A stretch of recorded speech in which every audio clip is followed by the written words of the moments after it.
how's it going? I hope you're all doing well, staying healthy, living long, and finding prosperity wherever you are. Okay, for this session, I'm going to tell you a mystery story about the dark secret behind a beautiful face. This story was originally written by Azmi, Scarlet Rose. That was her name. She had been married several times, yet every man who married her mysteriously vanished on the 7th day of their marriage. Scarlet Rose. She lived in a remote hollow deep in the Appalachian Mountains of West Virginia, a place so isolated it felt cut off from the world. In that hollow, she lived only with her mother, Susan. Their nearest neighbor was a good quarter-mile down a winding dirt road. Scarlet was a breathtakingly beautiful girl, with a figure that could stop traffic and a face so nearly perfect it was disarming. Any man who crossed her path would be instantly captivated, struck by her beauty. But as fate would have it, her life was nowhere near as beautiful as her face. She was cursed when it came to love, and that curse always seemed to stem from her. It was known that Scarlet had married several times, but her husbands always disappeared without a trace on the 7th day of their marriage. It began with her marriage to a man named Ethan. Ethan was from the city, a FEMA agent. Scarlet and Ethan had met at the small farmer's market in the nearest town. At the time, Ethan was coordinating disaster relief efforts in the area after a flash flood. It was there, amidst the stalls of fresh produce and handmade crafts, that he met Scarlet, who was shopping for groceries at her mother's request. Ethan was completely mesmerized by Scarlet's beauty and her graceful form. He couldn't believe a woman this stunning existed in such a secluded part of the country.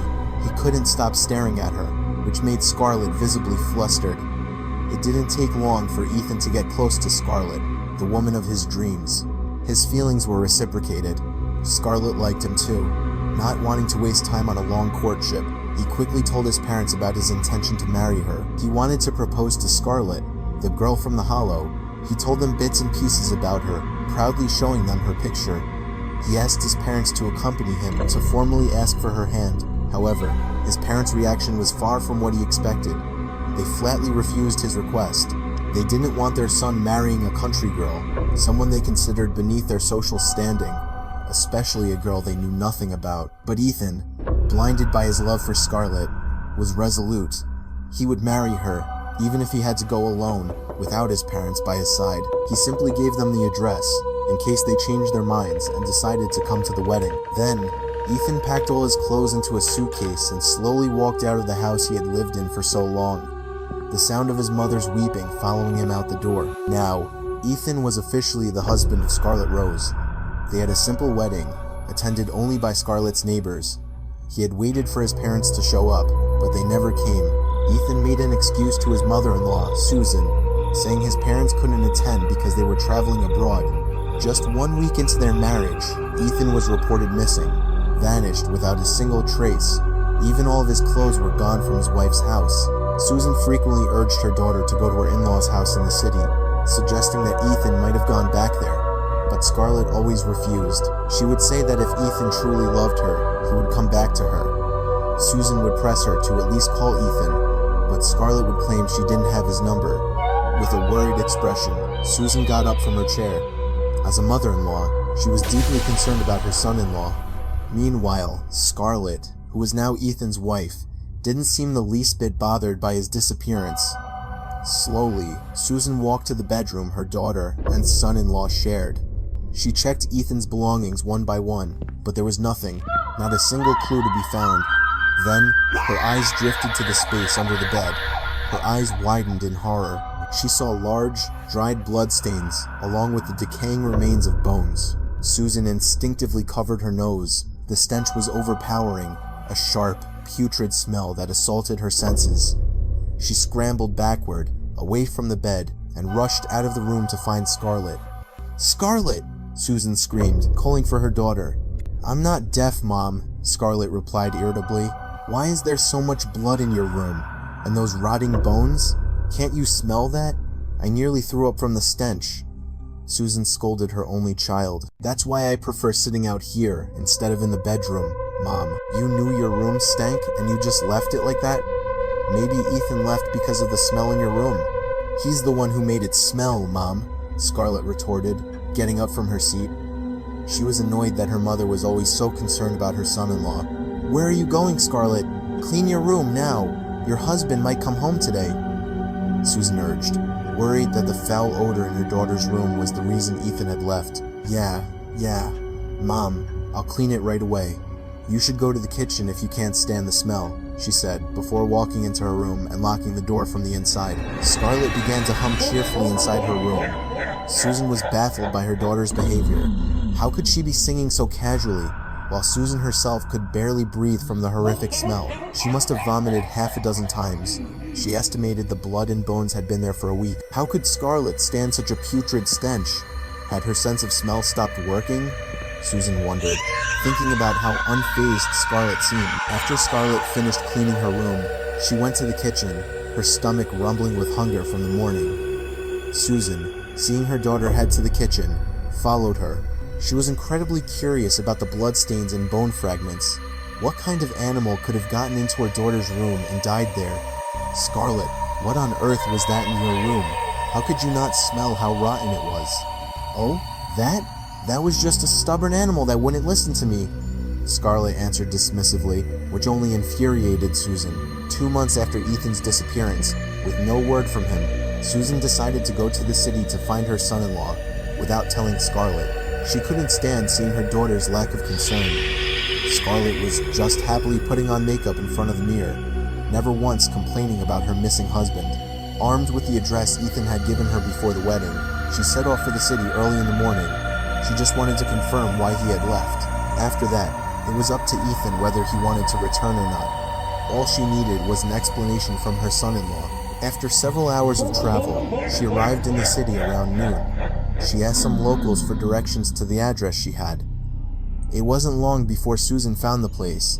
She hurried toward the house, pausing for a moment to stare at it. She was impressed by the sight of her son-in-law Ethan's home, which was so luxurious compared to her own humble house, which she joked was more fit for goats. She gathered her courage and knocked on the door. Yes? Is this the home of Ethan's parents? Yes, it is. What can I do for you? It's about your son, Ethan. Are you his mother? Yes, I am. Does Ethan need my help now? Why are you here? Did Ethan send you? Is he finally coming home?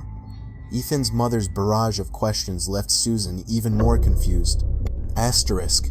If Ethan isn't here, then where did he go? Asterisk. Susan thought to herself. Isn't Ethan here? She asked, peering past the woman, hoping to catch a glimpse of Ethan inside. Ethan hasn't been here since he decided to get married 2 months ago. He left this house before his wedding, Ethan's mother said with a flat expression. I thought Ethan was here. He offered me a job, Susan said, forced to lie. She was afraid something had happened to Ethan, because from his mother's response, he had never returned to this house after deciding to marry. Is there anything else you wanted to ask? No, ma'am. Thank you. I'll be going now.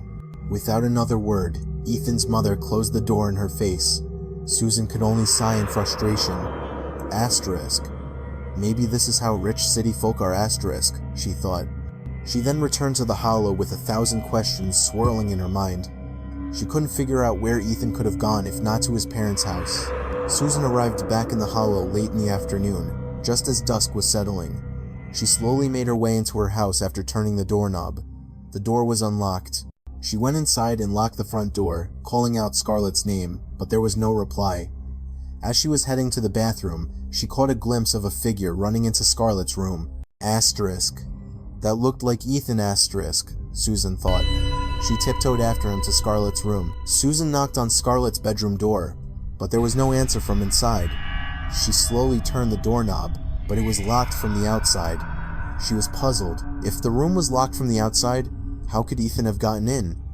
It couldn't have been that fast for him to open the door. While she was still pondering this, Susan smelled a sickeningly sweet, rotten odor. The smell was coming from Scarlett's room. Suddenly, the hair on her arms and the back of her neck stood on end. A moment later, a hand touched her shoulder. She jumped in fright. When she turned, it was Scarlett standing right in front of her.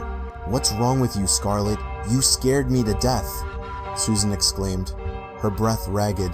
I called for you several times. I just saw your husband, Ethan, go into your room, and your room still smells awful. You're probably just seeing things, Mom. Besides, why would Ethan want to go into my room? My room still stinks, Mom. I'll just spray some air freshener later. Anyway, I'm going to the back to cook. I'm starving. Wait, Mom, wait, where have you been all day? I didn't see you around. I had some business to take care of. You don't need to get involved. What kind of business, Mom? It's none of your business. And why are you smiling to yourself like a goat that's just fallen in love? Mom, why would you say that? You know Cody, our neighbor? Cody, Mr. Monroe's son? Of course I know him, Mom. Who else would it be but Mr. Monroe's son? What about Cody? Cody wants to ask for my hand, Mom. He wants to marry me as soon as possible, he said. Oh, come on. What about your husband, Ethan? What if he comes back? You could get sued. Ugh, Mom, can you please for once not mention Ethan's name? I'm sick of hearing it. Scarlett, wait. What's wrong with you, child? I'm just worried about you. I'm afraid Ethan might suddenly show up and sue you, because as of now, you're still his legal wife, his lawfully wedded wife. Ethan is never coming back, Mom. What's really the problem between you and Ethan? Susan was curious because every time she mentioned her son-in-law's name, Scarlett would get angry. Back in her room, Scarlett was throwing things around. She hated it when her mother kept asking about her husband. That night, mother and daughter ate in silence, adding to the quiet stillness of the evening. Susan was also annoyed with Scarlett's behavior, which she found increasingly strange. Scarlett used to be an obedient child who never talked back, not before she got married. Not to mention her calm demeanor when she learned her husband was missing. Now she wanted to marry again, this time to Cody, their neighbor, the son of Mr. Monroe, a local land developer. Occasionally, their eyes would meet, until Susan broke the silence. Are you sure about your decision to marry Cody? Susan asked cautiously. He's never coming back. Eventually, Susan agreed to her daughter's request and accepted her marriage to Cody, though her heart was filled with doubt. The day of Cody and Scarlett's wedding arrived. 3 months after Scarlett had officially become Ethan's wife, she was now officially Cody's wife. Just a few hours after they exchanged vows, the second wedding took place at Cody's parents' home and was attended by many locals and neighbors from the Hollow. 3 days into their marriage, Scarlett asked Cody to leave and move in with her at her house. She said she wasn't comfortable staying at Cody's parents' house for long. Come on, Cody. Let's go live with my mom. But why, honey? Isn't it comfortable here? My poor mom is all alone, while we're here with so many people. Don't be sad. We'll go there soon, okay? Let's go say goodbye to my parents first. Cody got up, holding Scarlett's hand, and they headed to the living room. There, his parents were talking.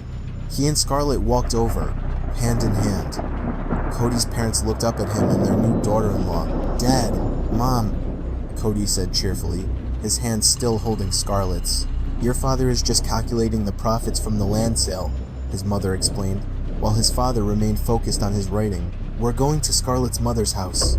I feel bad for her being all alone, Cody said, looking at his parents. Is her mother at home? His father asked. It's up to you, dear. It's fine. Oh, and Scarlett, go to your room now and pack all of your husband's clothes that he'll need at your mother's house, Cody's mother said with a cynical look. She had never really approved of Cody's marriage to Scarlett, but since Cody was her only son, she had to reluctantly agree for the sake of his happiness. I have a bad feeling about this. I'm not at ease, his mother said with a worried expression, watching her only son. Don't worry, Mom. You have to respect your mother-in-law, you hear? Of course, Mom. I'll respect her just like I respect you and Dad, Cody replied, looking at his mother. Then, Scarlett came out of the room carrying 2 bags of clothes, one for herself and one for her husband. After that, they said their goodbyes to his parents. With a heavy heart, Cody's mother watched her son leave. In her heart, she was worried about Cody, but she tried to think positively. Maybe she just wasn't used to living separately from her only child. Slowly, they drove away, and the sound of their truck's engine faded into the distance. Cody and Scarlett lived their lives like any other couple. Meanwhile, Scarlett's mother, Susan, was very worried. She was afraid that Ethan would suddenly return. By the 7th day of Scarlett and Cody's marriage, Ethan hadn't shown up. Instead, now Cody was also missing, in the same mysterious way. All the clothes he had brought from his parents' house were gone without a trace. The news of Cody's disappearance spread throughout the Hollow. Some said he went back to his parents' house, while others said he left Scarlett because she wasn't good at pleasing her husband. Meanwhile, Cody's parents had no idea their son was missing. Susan grew more and more confused because now Cody was gone too. She asked Scarlett, but Scarlett acted as if she knew nothing. Susan often told Scarlett to go to Mr. Monroe's house in case Cody had gone back to his parents, but Scarlett refused to listen to her mother. That morning, Scarlett was heading to the market and happened to run into a group of women who were busy gossiping about her. The women were Mrs. Marnie, Mrs. Sukaina, Mrs. Fiza, and Mrs. Manchi. They were known as the town's gossip mongers. Hey, Scarlett, did he disappear too, just like Ethan? I can't believe it. Married twice, and both husbands just vanish. Oh, please. They probably got tired of Scarlett. She's only pretty on the outside. Inside, she's all rotten. They all laughed, mocking her together. Hearing the various questions from the gossiping women made her blood boil. Can't you all just mind your own business? At least I'm still pretty on the outside, unlike you all, who are ugly on the outside, and even uglier on the inside. Scarlett snapped, then walked away, leaving the group of judgmental women behind. A few days later, the community was shocked by the news of the deaths of 4 housewives. Their names were Mrs. Sukina, Mrs. Marnie, Mrs. Manchi, and Mrs. Fiza. They were found dead in front of their respective homes, their deaths gruesome. Their tongues had been cut out, their lips were mutilated and covered in lacerations, and their abdomens were torn open, their internal organs missing. Who could have done such a thing, and where had Cody and Ethan gone? After the tragic incident that befell the 4 unfortunate housewives, their husbands began searching for the perpetrator who had brutally murdered their beloved wives. A month passed, but the case never reached a resolution. Everyone started accusing each other, while the real culprit was smiling smugly behind the solid walls of her home, a shelter from the heat and cold of the outside world. Let's switch to Ethan's mother's perspective. It had been 4 months since Ethan left and never came back to this house, after he decided to marry that girl from the Hollow. I was actually worried about him.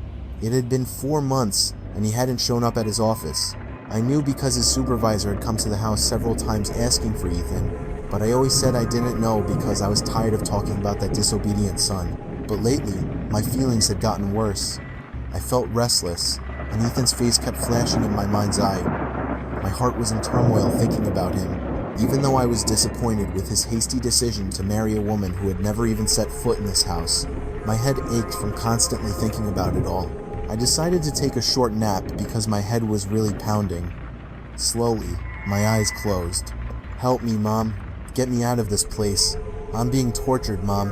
Oh, God, it was just a dream. I clutched my chest. It felt like a heavy stone was crushing it as I remembered the dream. Asterisk. What's really happening to you, son? Where should I look for you? Should I go to that girl's village? Asterisk. I got up from my bed, opened the door, and went to the living room to find some peace, since Ethan's father was on a business trip and had been gone for 2 days. But then I heard a faint rustling sound coming from Ethan's room. I slowly approached his bedroom door. Asterisk. Has he come home? Asterisk, I wondered, trying to be sure. I pressed my ear against the door. I could hear Ethan's voice from outside. His voice was clear, calling my name, but it was so faint. Maybe Ethan was home. I slowly turned the doorknob. The door opened to reveal the room was still empty and quiet. That meant Ethan wasn't home. Then who was calling my name just now? It must have been just my imagination because I had been thinking about him so much lately. I started to close the bedroom door again, but before it was fully shut, I was startled by the sound of something falling. I quickly turned to see what had fallen. It was Ethan's photo, which had fallen from its frame. I walked over to the photo and picked it up, but the photo emitted a voice that made me stumble backward. Mom, please, help Ethan. Instantly, I felt a chill run down my spine as I witnessed the eerie atmosphere in my son's room. With trembling hands, I picked up the photo again and looked at it closely. Tears immediately fell from my eyes. I instinctively threw the photo away, but the whimpering sounds of pain were still clearly audible to me. All the hairs on my body stood on end, and my neck felt cold. I rubbed it several times, but it didn't stop. I got up from my seated position. The atmosphere in this room was truly horrifying. I ran quickly to my room. I didn't care about the strange voices that kept asking for help. Tomorrow, I would investigate everything. I had to prepare myself mentally. I still had the address of that village. The only way was to go to that girl's village. It was highly likely that the strange event just now was a sign. Regardless of what kind of sign it was, I was sure something bad had happened to Ethan. Asterisk, may God always protect my family. Asterisk, I threw myself back onto the bed to try and sleep again. This morning, I was ready to go to the village where my son and his wife lived. I hoped he was okay. I grabbed the car keys and pulled the car out of the garage. Before I left, I called Ethan's father. I told him I was going to an old friend's house, so he wouldn't look for me when he got home. I had to lie to Ethan's father because I didn't want him to worry and mess up his work. I drove my car at high speed. I couldn't wait to get to that village. To break the silence on the road, I turned on the music at a moderate volume. The road was very quiet and slippery. I skidded several times because it was so deep into the forest. Luckily, I met some locals and asked about the village. After a 5-hour journey, I finally arrived in the village. But first, I had to find information about the girl's house. Several residents pointed out that her house was at the very end of the village. My car couldn't go any further because the road was so narrow. Meanwhile, everyone stared at me strangely when I asked about the house. Then, a man offered to take me on his motorcycle to the house where Ethan lived. This village was truly remote. How could Ethan survive living here? The cell service was spotty at best. Is this Susan's house? I asked the motorcycle rider. Are we still far? I asked, trying to confirm, even though I didn't know if Susan was the girl's mother. It's a fair way, ma'am, about another 45 minutes, he replied, which made me really anxious. It was a very tiring journey. In short, we finally arrived at Susan's house. We're here, ma'am. That's the house, the rider said, pointing to a neat and clean house from the outside. Thank you, sir. You can go now. I'll ask my son to take me back later, I said to the rider, handing him a $100 bill. Thank you. Then, I walked towards the house and gently knocked on the door. Excuse me. I heard footsteps from inside. Slowly, the door opened, revealing a young man whose face looked gloomy. Asterisk, it's Ethan, my son. Asterisk. Without waiting for him to ask any questions, I bombarded him with a series of questions. Why didn't you call your father and me? Are you okay? Where's your wife? Where are your in-laws? Why haven't you been to the office? Instead of answering any of my questions, Ethan walked into one of the rooms in the house. I followed his strange, stiff movements. He walked straight ahead, his gaze vacant. He seemed to open a closet door, step inside, and close it. I was annoyed by Ethan's childish behavior. What are you doing? Playing hide and seek like a little kid? Slowly, I opened the closet door. I was shocked by what I saw inside the closet. I screamed hysterically, but I felt a blow to the back of my neck. Slowly, my consciousness faded. After that, I couldn't remember anything else. And we switched back to Scarlett's perspective. That morning, Scarlett woke up a bit late because she had been on a date with her new boyfriend the night before. She didn't spare a single thought for Cody, let alone Ethan. She was only thinking about the man she had dated last night, a man named Alex. Her heart was fluttering because, in her opinion, Alex was the type of man she had been looking for all this time. She didn't care about all the gossip from the villagers because she felt satisfied after everything she had done. She didn't feel any guilt for what she had done. She was already planning her third wedding 2 months after Cody's disappearance, and no one knew where he had gone. Even his parents had given up hope after searching everywhere to no avail. They were shocked by the loss of their only son. That's why I wasn't happy about our son marrying that cursed woman, Cody's mother had said when she realized her son was missing without a word. Meanwhile, Susan herself had no idea what had happened to her daughter, because she thought everything was normal. But the reality was that her second son-in-law, Cody, was also gone. She then got up from her seat and walked to Scarlett's room. Scarlett, can we talk for a minute? There was a rustling sound coming from inside the room, which was quite disturbing to Susan's ears. She then peeked through the keyhole. She saw Scarlett securing something inside her wardrobe. Then, Scarlett slowly turned the doorknob. Susan took a few steps back. She was very curious about what was inside that wardrobe. She decided she would check it herself later when Scarlett left the house. Don't get married again, okay? I'm afraid your next husband will disappear too, just like the others. Oh my God, Mom. It seems like you've been listening to the town gossip. That's not what I mean, dear. I just don't want people talking. But that's the reality, isn't it? Oh, Mom, I'm tired of talking about this. Besides, why do they keep disappearing? You should be asking yourself that, Scarlett. What's wrong with you? Why did both of your husbands leave you? You need to realize, they're the ones at fault, Mom, not me. How are they at fault when neither Ethan nor Cody can be found anywhere? I suspect you've been sacrificing them. What are you talking about, Mom? Since when have I practiced black magic? Look, Mom, just relax. This time, my future husband. I won't kill him. He won't disappear. I'll keep an eye on his movements. What do you mean you'll kill him, Scarlet? Oh, Mom, I have to go out for a bit. Alex is picking me up. I'm going to try on a wedding dress, Scarlet said, rushing to her room, grabbing her shoulder bag, and walking to the front, followed by Susan. She completely ignored her mother's warning not to get married again. Then, Susan made sure Scarlet had left, so she could freely check her daughter's room. After Scarlet left with her future husband, Susan quickly went inside the house and headed to Scarlet's room. Her heart was pounding as she turned the doorknob, as if there was something Scarlet had hidden inside. After the door opened, she quickly locked it. Then she went to Scarlet's wardrobe. Slowly, her hand pulled the wardrobe door open, but someone from behind shouted at her. It was Scarlet, who had forgotten her purse on the table, but she was shocked to find her mother in her room. "Mom, what are you doing in my room?" Scarlet yelled loudly when she found her mother trying to open her wardrobe door. I heard someone's voice in this room," Susan lied. "What voice, Mom?" "There's no one here," Scarlet said, pulling her mother's hand and leading her out. "You should go out, Mom. I'm going to lock the door." Then Scarlet grabbed the purse from the table, closed the door from the outside, and put the key in the lock. Susan just stood there, frozen. She was so curious about her daughter's room, especially since she had smelled that foul odor again. Scarlet then walked out and reminded her mother not to go into her room, saying that she was getting married soon. What the connection was between getting married and entering her room, Susan didn't know. Susan just shook her head. She was getting a headache from her daughter's increasingly strange behavior. Meanwhile, in another place, a middle-aged woman was trying to regain consciousness. She slowly opened her eyes and looked around, but she found no one, only a dark and stuffy atmosphere. Her hands and feet were chained, but she didn't feel any pain on the soles of her feet. She then checked by lifting her foot up. She screamed hysterically when she realized all her toes were gone. Blood was seeping onto the floor. Her cries grew more pitiful as she remembered what had happened to her and her son.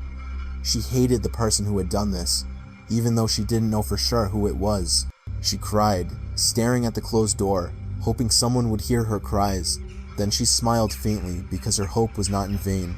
Slowly, the door opened, revealing someone dressed all in black, wearing a mask. Instantly, her hope vanished, replaced by a growing fear. Her body trembled as she witnessed the scene before her. She then gathered the courage to shout at the mysterious person. "Who are you?" she asked, her lips trembling with a mix of fear and anger. "What do you want, and why are you doing this?" She was still trying to control her emotions. Slowly, the mysterious person removed their mask and walked towards the poor middle-aged woman. Then, they roughly taped her mouth shut. "I just want to send you home." Then, they pulled out a very sharp knife that was tucked into their bag to join your son. And I love seeing the fear in your face. The face that insulted my dignity. I don't know for sure what you said about me, but I can feel it. They roughly pulled the woman's hair, then pointed the knife at her cheek, and began to slice her cheek, until the owner of the cheek screamed and writhed in pain. "Please, don't hurt me. Don't hurt me. Please, don't. Let me go. Please." She kept screaming, but the person in front of her ignored her cries. They pressed the knife deeper until blood seeped out and splattered on their face. They kept stabbing with the knife until her jawbone was visible. They didn't care that the middle-aged woman in front of them kept screaming. All that was on their mind right now was that this woman had to be eliminated so that their evil deeds would not be revealed. Then, they pulled the knife out again and plunged it right into her heart and liver, stabbing it repeatedly until the woman stopped moving. Slowly, her eyes closed forever, leaving scars everywhere, until her face and body were no longer recognizable. Then this mysterious person cut her body into several pieces and put them in a plastic bag, then threw it away carelessly before walking away without a shred of guilt. "Mom, open the door." Scarlet knocked on the door and called her mother's name. Just a second. Then she opened the door. Scarlet was holding the hand of a very handsome man. The man smiled and shook Susan's hand, then respectfully kissed the back of her hand. Then Susan invited the man in, while Scarlet had already gone to her room. Susan sat down and made small talk with the man who would soon be her son-in-law, her third son-in-law, to be exact. Scarlett hadn't had a chance to introduce Alex to her mother, but Susan already knew his name. "What's your name, son?" "My name is Alex, ma'am." Alex introduced himself, extending his hand politely. "I'm Scarlett's mother." "Oh, well, ma'am, the reason I'm here is to ask for your daughter Scarlett's hand in marriage," Alex said hopefully. Susan seemed to be thinking about something. She thought for a long time, looking Alex up and down from head to toe. She had her doubts. Alex was too perfect for Scarlett. She was still haunted by the disappearances of Cody and Ethan. "Are you sure about Scarlett?" "I'm sure. Scarlett and I even went to get measured for wedding clothes today, ma'am." "So, Alex, where are you from?" "I'm sorry, what do you do for a living?" "I'm from the city, ma'am. I'm a college professor." "So, how did you meet Scarlett?" "We met on social media, ma'am. The first time I saw Scarlett, I was captivated by her. She's very beautiful and graceful for a country girl. My mother passed away, ma'am. My father has remarried." "Oh, I see. Oh, I'm sorry, dear. So when are you two planning to get married?" This time, she would keep a close eye on Alex, who was about to marry her daughter. She didn't want to hear about another son-in-law disappearing. Meanwhile, from the kitchen, Scarlett brought 3 glasses of warm tea to the living room, where Alex and her mother were talking. "It's okay, ma'am. As for our wedding, maybe in 2 days. I can't stay here for long because I have to go back to the city. I can't leave my work for too long," Alex explained, but his gaze never left Scarlett. He was enjoying her beautiful face, which he never got tired of looking at. He knew nothing about Scarlett's past, that in just 6 months, she had been married to 3 different men, Ethan, Cody, and now Alex. Scarlett didn't reveal her past because she didn't want Alex to have strange thoughts about her. "But honey, we're having the reception here, right?" "Of course, Scarlett. Whatever makes you happy." "Well, honey, drink your tea before it gets cold." "It won't be good then," Scarlett said with a smile. Then the 3 of them enjoyed the warm tea, as warm as Alex's feelings for Scarlett. The morning was so beautiful. The sun peeked through the cracks in the windows of Scarlett's room, which had been the silent witness to the disappearance of 2 men who loved the same woman. Loving someone doesn't always involve feelings. Sometimes, logic is also needed so we can see and judge what is good and what is not, so we don't fall into the hands of the wrong person. "Susan, it seems so crowded." "Oh, I heard that Scarlett, so, doesn't she think about Cody's feelings?" "Yeah, right? Cody's only been gone for 2 months. Who knows where he went? If I were Cody's parents, I would have sued Scarlett." "Yeah, ma'am, but the problem is there's no proof." As for Ethan, her first husband, he must have gone back to the city. But where did Cody go? He's from the next town over, right? "Yeah, ma'am. Let's just go home." The chatter of the women in the village. Meanwhile, Scarlett was now happy. She was officially Alex's wife. A smile of happiness was clearly painted on her thin lips. She always held Alex's hand.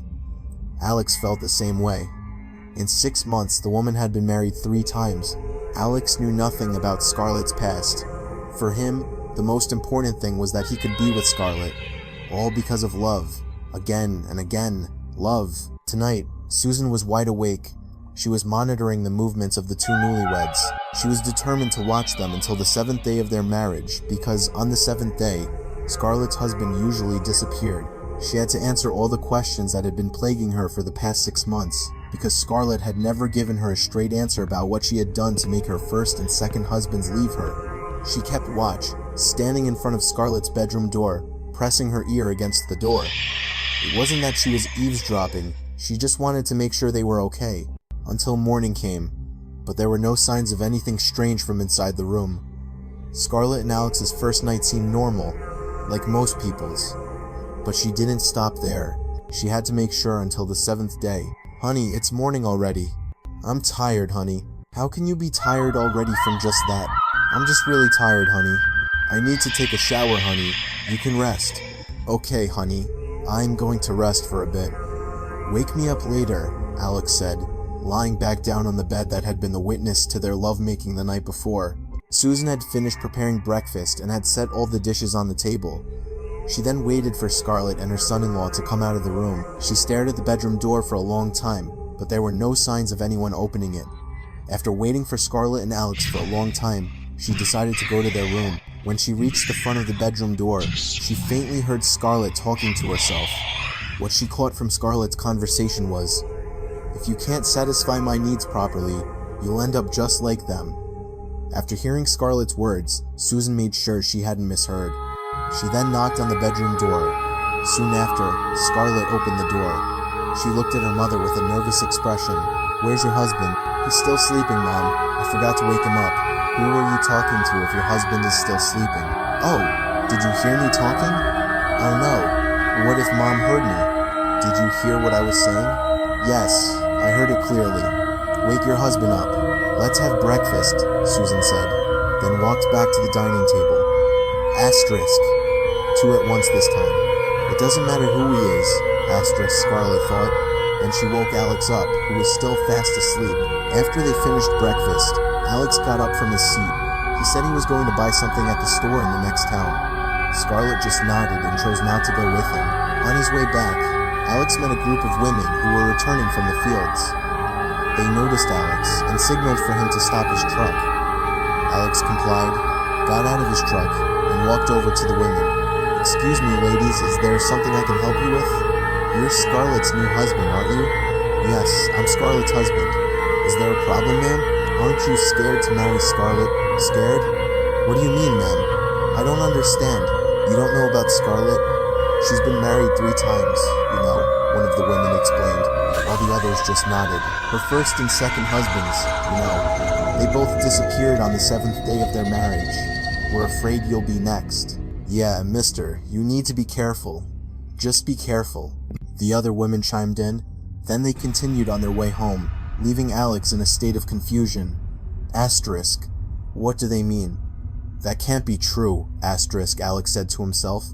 Then he got back in his truck and headed back to his wife's house. He didn't understand what the women meant. When he arrived at his wife's house, he parked his truck in the yard and went inside. He saw Susan approaching him with hurried steps, followed by Scarlett, who was acting strangely. Then Alex noticed her ears. Susan seemed to have a cut on her ear. "Mom, what happened to your ear?" "It's bleeding," Alex squinted, looking closely at the wound on Susan's ear. "Oh, that's just she," Scarlett answered, glaring at her mother. Susan's answer was very strange. Then Susan walked into the house and went to her room. Asterisk. What's with her ear? Did she fall? I'll investigate this later. From now on, I have to be careful. For Asterisk, it wasn't that he was thinking badly of his wife, but he was also sure that what the women had said wasn't just baseless gossip. There must be something he didn't know. Let's switch to Susan's perspective. After Alex went to the store in the next town, I intended to go to Scarlett's room because there was something I wanted to ask her. When I reached her room, I looked inside. Scarlett wasn't there, and the door was wide open. Out of curiosity, I stepped into the room. A few days ago, Scarlett had caught me when I was about to open her wardrobe. Slowly, I opened the wardrobe door, glancing around, afraid of being caught by Scarlett. When I opened the wardrobe door, I covered my mouth in disbelief. I was shocked to death by what I saw. I quickly closed the wardrobe and ran to the bathroom, throwing up everything in my stomach. I vomited repeatedly until my stomach was empty. After I finished throwing up, I walked into my room. Scarlett was already there, standing with her back to me. I tapped her on the shoulder, and she turned around with red, glaring eyes. In her hand was a sharp knife, no joke. She then pointed the knife at me. I took a few steps back until my back hit the wall. "Scarlett, what do you want?" I asked, my body trembling. "My dear mother, didn't I tell you not to go into my room, especially not to open my wardrobe? Did you hear me, Mom?" "But your wardrobe." "Don't lie. Or do you want this knife to hurt you?" Scarlett asked, pressing the knife against the wall. "I'm your mother, dear. Come to your senses. Why are you like this?" "Mother, I don't care if you're my mother. What I want is for no one to know what's inside that wardrobe. Understood, Mom? I'm sorry, dear. I was just curious because your wardrobe smelled bad, so I checked. I swear, I didn't know what was inside." "I know, Mom. You don't need to explain," Scarlett said with a sly smile. Then she pointed the knife at my ear and sliced it without any mercy. She dared to do all of that to me, a mother who had raised her. "It hurts, Scarlett. Don't. Mom begs you. Let go of Mom, Scarlett." That's a warning for you, Mom. And don't you dare mention this to Alex, Scarlett said, then walked out of my room because she heard the sound of her husband's truck entering the yard. I also went outside to make sure it was Alex who had come. Hurriedly, I walked to the front, and Scarlett followed me from behind. Finally, I could breathe a sigh of relief because Alex was really home. I wanted to tell Alex about this big secret, but Scarlett glared at me as if she wanted to eat me alive. Alex then got out of his truck and parked it right in the yard. He looked at me and Scarlett. I think he noticed the cut on my ear because I could feel the blood dripping. "Why is your ear bleeding like that?" Alex asked, looking closely at my ear. I wanted to tell the truth, but Scarlett answered for me, her eyes glaring. "Oh, honey, Mom fell earlier, right, Mom?" Scarlett asked for my agreement. Finally, I didn't want to say much. "Yeah," I answered, and walked away to my room. I wanted to treat this wound because it hurt so much. Scarlett was truly cruel to do all of this to me. I don't know what devil possessed her that she no longer had any compassion for other human beings. I don't know where she got the strength when she dared to do all of this. When she was a child, she was so scared if I got a cut while slicing onions or just grating coconut. I have to find a way to save Alex from Scarlett. She might do this to Alex too. I don't want that to happen. I cried in my solitude. I covered my mouth with a pillow and cried as hard as I could, remembering the cute, funny, and innocent Scarlett of the past, who had now turned into a figure I both feared and loathed. What really happened? What happened to you? Is this problem related to a past event? Is Scarlett really my child? Today is the 7th day of Scarlett and Alex's marriage, the day Susan has been waiting for, because Scarlett will surely do the same thing she did to Cody and Ethan, who have been missing without a trace. Many people have been wondering where Cody and Ethan went. Why would they leave Scarlett when they were still in the honeymoon phase? But now, many of those questions have been answered. Susan found 2 severed human heads, their faces no longer recognizable. Even so, she recognized both faces very well.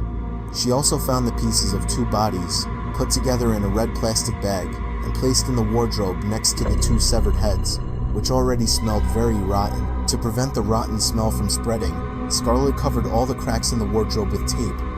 Then, she used preservatives so that the heads and body parts would not decompose. She couldn't believe that Scarlett was the one who did all of this, but the evidence pointed to Scarlett. She even dared to hurt Susan, her own mother, to cover up all her heinous deeds. Susan planned to monitor Alex. She was determined to help her son-in-law if he was in danger.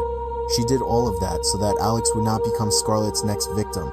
She also didn't know for sure what Scarlett's real motive was because Scarlett could no longer be reasoned with. For some reason, she dared to kill the 2 men who sincerely loved her. Suddenly, Susan remembered the deaths of the 4 housewives. She was afraid that their deaths were related to Scarlett. The victims' husbands might go on a rampage and kill Scarlett and Susan herself. Tonight, the 3 of them ate in silence. Occasionally, Alex would glance at his mother-in-law and his wife. He didn't understand why the mother and daughter were so quiet. He then cleared his throat to break the ice. "Is something wrong?" "You've been quiet all evening," Alex asked, looking at the 2 people in front of him alternately. He stopped putting food in his mouth, waiting for an answer from one of them. "She's probably tired. Her wound might still hurt," Scarlett said, looking at her mother meaningfully. "Just eat," Susan said, resuming her meal. "Oh, okay, Mom." Alex then continued eating. Scarlett looked at both of them with a sharp gaze and a sly smile on her pretty lips. After they finished eating, Alex went to the living room. He intended to watch television while thinking about how to prove what the women had said to him a few days ago. Meanwhile, Scarlett was preparing all her plans. She intended to kill her husband tonight because he had never been able to give her what she wanted. She prepared all her tools to execute her own husband, which she had hidden behind her wardrobe. After that, she went to the living room where Alex was watching television. Susan didn't stop watching Scarlett and Alex. She hid behind the wall near the kitchen door. She watched Scarlett's steps as she got closer to Alex. Then she sharpened her hearing.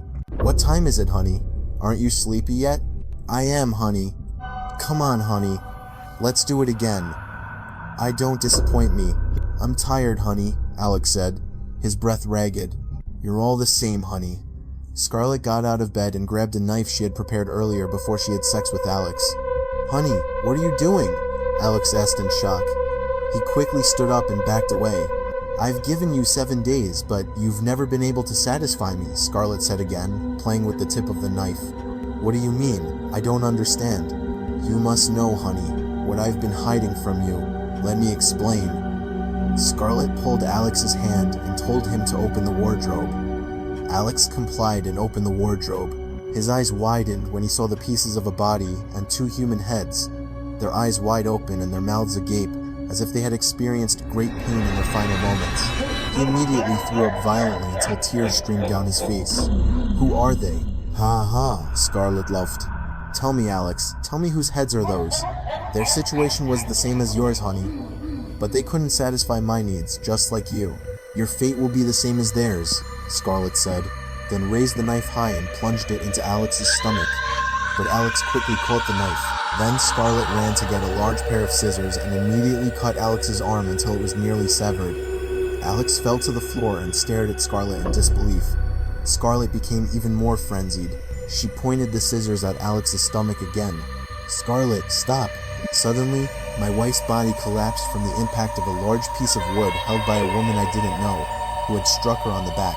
Scarlet instantly lost consciousness, and the knife in her hand flew out of her grasp. Meanwhile, my mother-in-law helped me stand up and move away from Scarlet.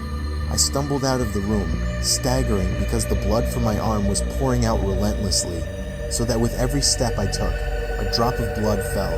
Here, use this cloth and wrap it around your wounded hand. I have to secure Scarlet first. My mother-in-law immediately left without waiting for my answer. She took me to the back of the house, which was filled with tall grass and large trees, looking very dark at night, just to hide so that Scarlet wouldn't see my whereabouts. Then I took the cloth that my mother-in-law had given me and wrapped it around my wound. The wound on my arm was really bad, almost severed. I grimaced in pain and agony while standing guard. Not long after, my mother-in-law came and covered us with a black cloth. Then the woman from before came to our hiding place. Her hand was slightly injured, and her leg was bleeding. Meanwhile, someone's footsteps were getting closer to our hiding place. I became more and more nervous, imagining if it was Scarlet. I wanted to ask my mother, but she put her index finger to her lips, meaning this was not the time to talk. Asterisk swish, swish, asterisk. The sound of heavy footsteps brushing against broken tree branches and dry leaves. My mother immediately pulled me up and away from the previous spot, but my arm hurt so much. I occasionally whimpered, "Or your life will be over," the woman next to me said, making my mouth fall open. "Who's coming, Mom?" I asked my mother, ignoring the woman next to me. "Scarlet is getting closer," my mother answered in a half whisper. "Honey, Mom, where are you?" "Don't think you can escape from me," Scarlet said, slashing the grass with a long, sharp machete, making the grass fall. "Or I'll drag you out," Scarlet said again, then turned on her phone's flashlight. I asked my mother-in-law in a very soft voice, "Who is that woman?" "I'll handle it. You two run as far as you can through that field, then go to the side. You'll end up behind the village chief's house," my mother-in-law explained in a whisper. "But, Mom, I don't want you to be alone here. Scarlet will definitely hurt you," I said again to my mother. I didn't want to go with a woman I didn't know. I was also afraid my mother-in-law would be killed by Scarlet, even if she was her own daughter. "This is not the time to argue. Go, or die here," the woman next to me said again, firmly. But she herself didn't go with me. She went out to face Scarlet. I then ran along the path my mother-in-law had shown me. Meanwhile, my mother and the woman were distracting Scarlet. "You stay out of my business, or I'll eliminate you," Scarlet said loudly, pointing the machete in her hand at the woman. I stopped walking after hearing Scarlet's statement. Whatever happened, I had to help them. But with what? My arm was in unbearable pain. "I'll break your mouth and jaw, you monster. You've killed 2 of my family members," the woman said with a fierce look. I didn't understand who her family was and why she suddenly appeared in this situation. She wasn't afraid at all. In fact, she took another step closer to Scarlet, swinging her machete right at the woman's head. But the woman ducked quickly, so the machete hit the grass. "Scarlet, my dear, please stop," my mother-in-law said, with tears streaming down her face, kneeling in front of Scarlet. Meanwhile, I was watching them from not too far away, but I had to stay low so Scarlet wouldn't see me. Scarlet raised the machete again and swung it right at my mother's leg. I instinctively screamed loudly. but the woman quickly caught the machete with her hand, severely injuring her hand. She then helped my mother stand up and took her away from Scarlett's reach. Again, Scarlett ran and stabbed the machete right into my mother-in-law's back, so my mother fell. Fresh blood flowed profusely from her waist. I then came out of my hiding place to face Scarlett. "What did you say, honey? Stop. I haven't even told Mom my purpose, and doesn't Mom remember?" Scarlett walked towards my mother. My mother and the woman, whose name I didn't know, were both wincing in extreme pain. "What purpose, Mom?" Scarlett asked her mother, which I didn't understand. Meanwhile, the woman who was tearing her jacket to bandage the wound on her arm and my mother's waist looked at me. "You all have to die," Scarlett said loudly. She almost cut off the heads of the two women, but I quickly pulled them and ran through the dark night and the tall, wild grass. Our breaths were ragged, and even exhaling felt heavy. We no longer cared about the pain and agony. The important thing was to get away safely. We ran very far until the sound of the footsteps chasing us was no longer heard. While we were still catching our breath, I felt a hand on my shoulder. I turned my body to see who had touched my shoulder. I instinctively screamed and ran for my life. I ran, no longer caring about the screams of my mother and the woman. Then they followed me with stumbling steps. "Alex, wait!" My mother screamed while walking, holding her injured waist, with her eyebrows furrowed. "There was a severed hand that touched my shoulder," I said, my lips trembling. My fear of being chased by Scarlett was not over yet, and now I had to deal with horrifying things. "What do you mean, just a hand? No body?" I was shocked. That's why I ran. "Okay, Mom, wait here. I'll check over there. Maybe this is a sign that there's something in this forest." "We'll come with you, dear," my mother said, glancing at me, and I nodded in agreement. We then walked, supporting each other. Among us, my mother was in the most pain because the wound on her waist kept bleeding, even though it had been bandaged with a thick cloth. Meanwhile, the woman was so caring, even though we didn't know each other. I didn't even know her name yet. The moon began to show its light, so our steps were no longer difficult. When we arrived at the spot, we looked for something we could find, as if there was something we would find here. After a few minutes, the woman screamed. "What is this?" She screamed, but her hand was holding up a plastic bag filled with maggots, and the smell was so sharp that it made the three of us vomit at the same time. She threw the bag on the ground and then poked it with a broken piece of wood. With the help of the moonlight, our eyes widened when we saw the contents of the bag, pieces of a human body that were no longer recognizable, with the contents of the head scattered out. "This is my aunt's ring," the woman said, looking at a ring that was still on the ring finger of the hand. She cried and wailed. In my heart, I asked if Scarlett had done all of this. I then gathered the courage to ask her, "Excuse me, what's your name, and where are you from?" "I'm Helen, from the next state over. I came here to find my aunt because she hasn't been back home for over a week. My aunt's husband also thought my aunt was at a friend's house, but when I went there, my aunt wasn't there. My aunt's husband had also asked all her friends, but to no avail. Finally, I decided to follow her here because my cousin got married in this village." "My aunt's husband said my aunt must have come here to find my cousin," the woman said at length. "So her name was Helen, and she was from the same city as me. What's your cousin's name?" "My cousin's name is Ethan, ma'am," Helen answered, accompanied by tears.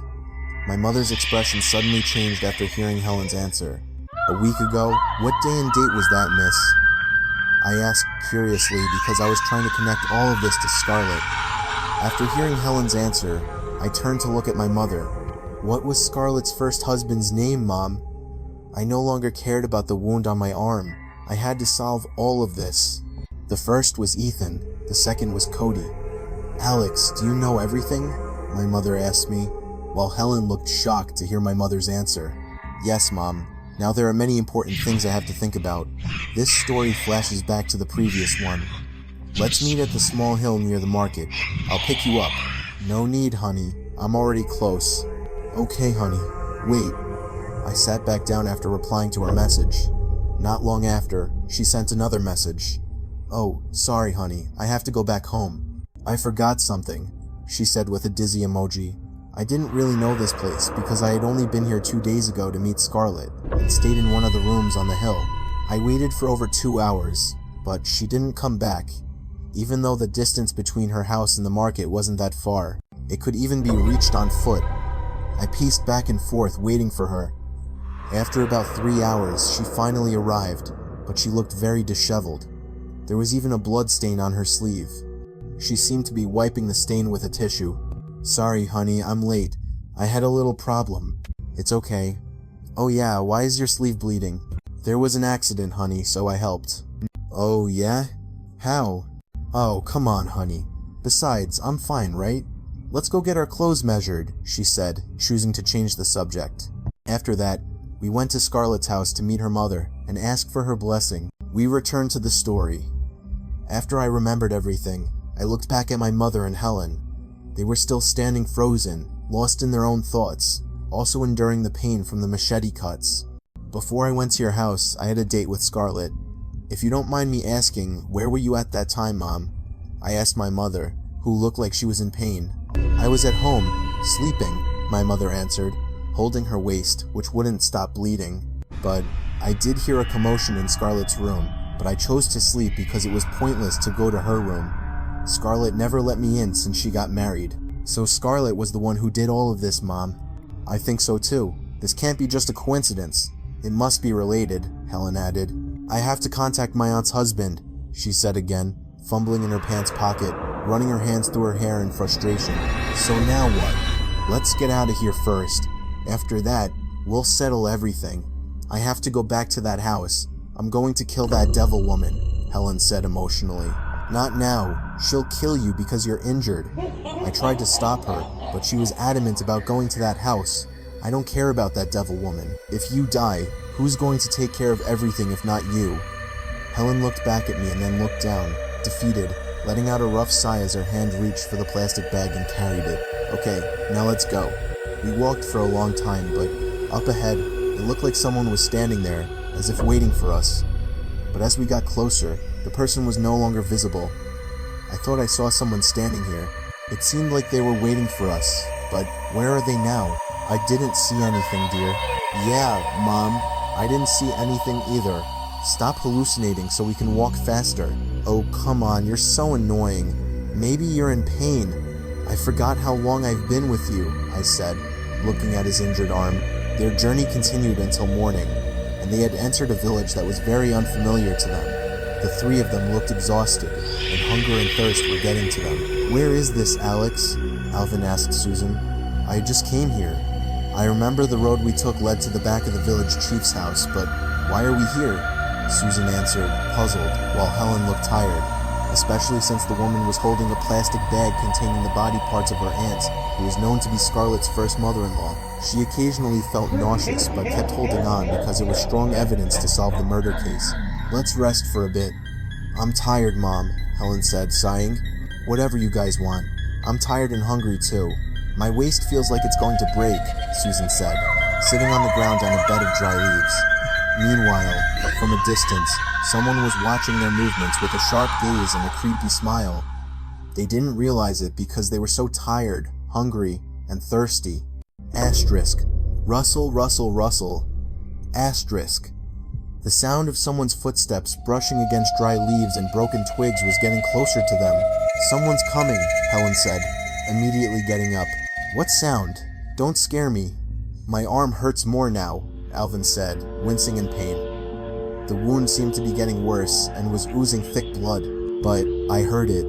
"Me and my mother are in pain too," Helen said, even though she didn't know Susan very well yet.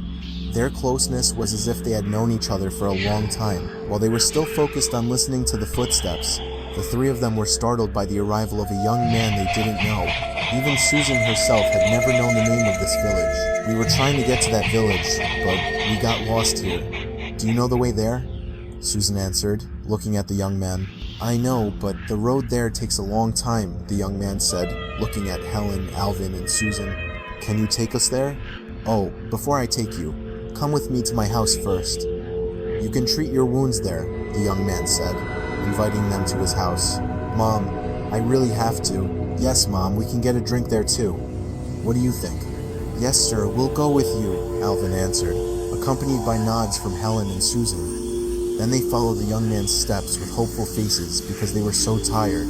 The road they took was quiet, and and the houses of the residents in the village looked uninhabited. It could be said to be like a dead village because there was no activity from the residents. "Don't offend the residents here," the young man said, turning his body to look at Helen. Helen suddenly had trouble swallowing her saliva because she was shocked that the young man had heard her whisper. "The important thing is that we can go home," Susan said softly, nudging Helen's arm, while Alvin shook his head at Helen's behavior. After that, they continued walking without any conversation, and the young man didn't look back at them. He stopped right in front of a house that looked messy from the outside. The three of them glanced at each other and didn't dare to speak before the young man spoke. The young man tried to open the door by pushing it, revealing the inside of the house. "Come in, mum, sir, miss." "Yes, sir, thank you." "What's in that plastic bag?" the young man asked, looking at the bag Helen was holding. "And get some warm water for these three people. They're injured." "My name is Jedediah, and the one I called just now is my wife," the young man said again, extending his hand. "Why is he pushing the door if there are other people in this house besides him?" Alvin said in his heart. "I'm Susan." "I'm Alex, sir." They took turns introducing themselves. "Oh yeah, please sit down. I'm going to join my wife in the kitchen." "Yes, sir." Jedediah then went to join his wife in the kitchen, while Susan, Helen, and Alex immediately sat down on the rattan chairs, which were dusty and a bit worn, as if they had never been cleaned. From the kitchen, a very beautiful woman appeared. In her hand, she was carrying 3 glasses of water and a tray with warm water, the steam still rising, and next to it was a bandage. "Compress your wounds first, and here's the bandage," the woman said, handing them the 3 glasses of water, the tray with warm water, and a bandage. "Oh yeah, honey, this is Susan, Helen, and Alex," Jedediah said, pointing to them one by one to introduce them to his wife. Then the woman named Martha went back inside. "Oh yeah, are you all one family?" "Yes, sir," Alex answered quickly so as not to prolong the matter. "You must be very hungry. Coincidentally, my wife is cooking venison for lunch today." "Oh, in that case, I'll help your wife cook," Helen said, who had already bandaged her wound with the bandage. "I'll come too." "Oh, no need. She's skilled at cutting up certain body parts," Jedediah said with a meaningful smile. Suddenly, Alex, Susan, and Helen's faces turned pale, and they glanced at each other. "I mean, the deer." Jedediah seemed to understand their fear. "Please rest first. I'll call you when the food is ready." Then Jedediah left them. Alex had a bad feeling, as if this place was not a safe place for them. A few minutes later, they were waiting on the rattan chairs, their stomachs rumbling, asking to be filled. Finally, the host appeared. "After this, I'll take you home. Won't that be a bother? Let's eat. My wife has finished cooking and is waiting for you at the table." "All right, let's go." Alex invited Susan to go with Alex and Helen. At the dining table, Martha was busy setting the food. She occasionally smiled at them. "Please," Martha said, giving them 3 plates and spoons. Alex's eyes were fixed on a large bowl filled with meat. The meat looked still red, but the smell was enough to make their stomachs rumble. Without thinking twice, the 3 of them immediately sat down and spooned rice and meat in large quantities because they were very hungry. In the middle of their meal, Alex pulled Susan and Helen. It turned out they were eating with gusto. Alex himself felt nauseous because he imagined that the meat was not venison because it smelled fishy and the texture of the meat was a bit thick. "Venison is surprisingly thick and a bit fishy," Helen said, making Jedediah and Martha, who were enjoying their food, reflexively glance at Helen. "Ouch," Alvin said, pinching Helen's waist. "I mean, it's delicious because this is our first time eating venison," Alvin added, smiling wryly, slightly understanding Jedediah and Martha's expressions. "If it's delicious, please finish it. My wife will get you more." "We still have a lot of venison," Jedediah said, looking at them one by one. They ate in silence until their stomachs were full, and now they were full. Then Helen and Susan helped Jedediah's wife clean the dining table. Susan washed the dirty dishes, while Jedediah's wife was busy cooking the meat again so that it was really cooked. Alex and Jedediah were in the living room, talking about who knows what. After they finished, the 3 of them went to the living room. "How about my husband takes you home tomorrow morning? Because tonight my husband is going hunting again," Martha said, looking at Susan and Helen in the living room. "What do you think, Mom?" "It's up to Alex, whatever is best." When they reached the living room, Martha proposed her opinion again, making Helen seem to think because she felt strange about the woman. "What do you think, honey?" Is that okay? Martha asked her husband. How could I forget that I'm going hunting tonight? Jedediah answered, considering his wife's words. Yeah, it's okay. Besides, we're still tired from walking. Maybe tomorrow morning our energy will be back after resting tonight, Susan added because she was really tired. All right, ma'am. Martha, please show them to their rooms. Yes, honey. Meanwhile, Alex got up from his seat and walked outside to see the atmosphere of the village. He was surprised that a village that large had no activity from the residents, and he didn't see any other vehicles, only broken down cars and motorcycles piled up in one place, not far from the couple's house. What's up, bro? Do you two live here alone? Actually, we both live with our child, but years ago, our child went missing. I myself am sure. Alex was surprised. They both looked so young. How could they have a child who is already a teenager?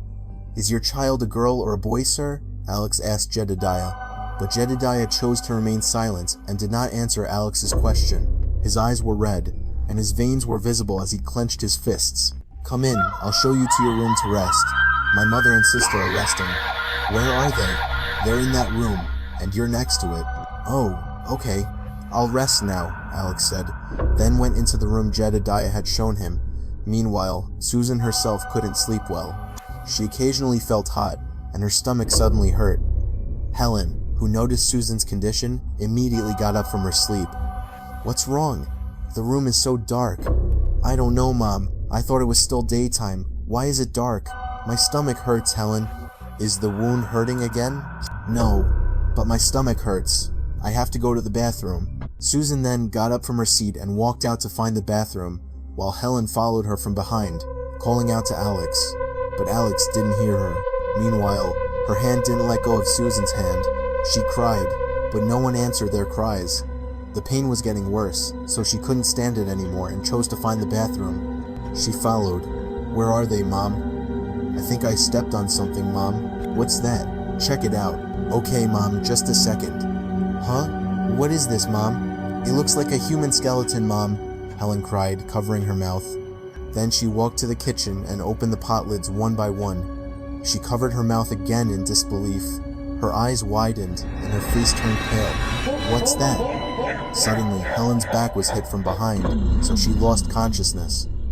Meanwhile, Susan herself hid under the table when she saw Helen being dragged away by someone she recognized. She couldn't believe what she had seen. She covered her own mouth and looked in fear at Jedediah, who was trying to tie Helen to a post with an iron chain he had prepared. Meanwhile, Helen was still unconscious from fainting. The middle-aged woman's body trembled violently. Her clothes were drenched in sweat, and she pressed her frail body against the wall under the table, which had become her hiding place. In the tense moments, Susan suddenly felt her leg being pulled, but she didn't dare to open her eyes. She just surrendered if she had to be the next victim. Her soul was tired of facing the complicated reality that she felt she had never created. She screamed as loud as she could. Maybe this would be her last scream. After this, she would definitely not be able to breathe again. She would definitely die. Who are you? Go away! Don't hurt me! Wake up, Mom. It's me, Alex said softly, tapping his mother-in-law's cheek, who he thought was delirious in her sleep. Where's Helen, Alex? Alex asked, confused, looking for Helen. Finally, Susan dared to open her eyes. Her body suddenly felt relieved because the one who had pulled her was actually her son-in-law, Alex. Alex. Jedediah. Susan stammered, unable to control herself in her growing fear. He tied her to a post with an iron chain. After that, I don't know what they did to her. Please save her, Alex.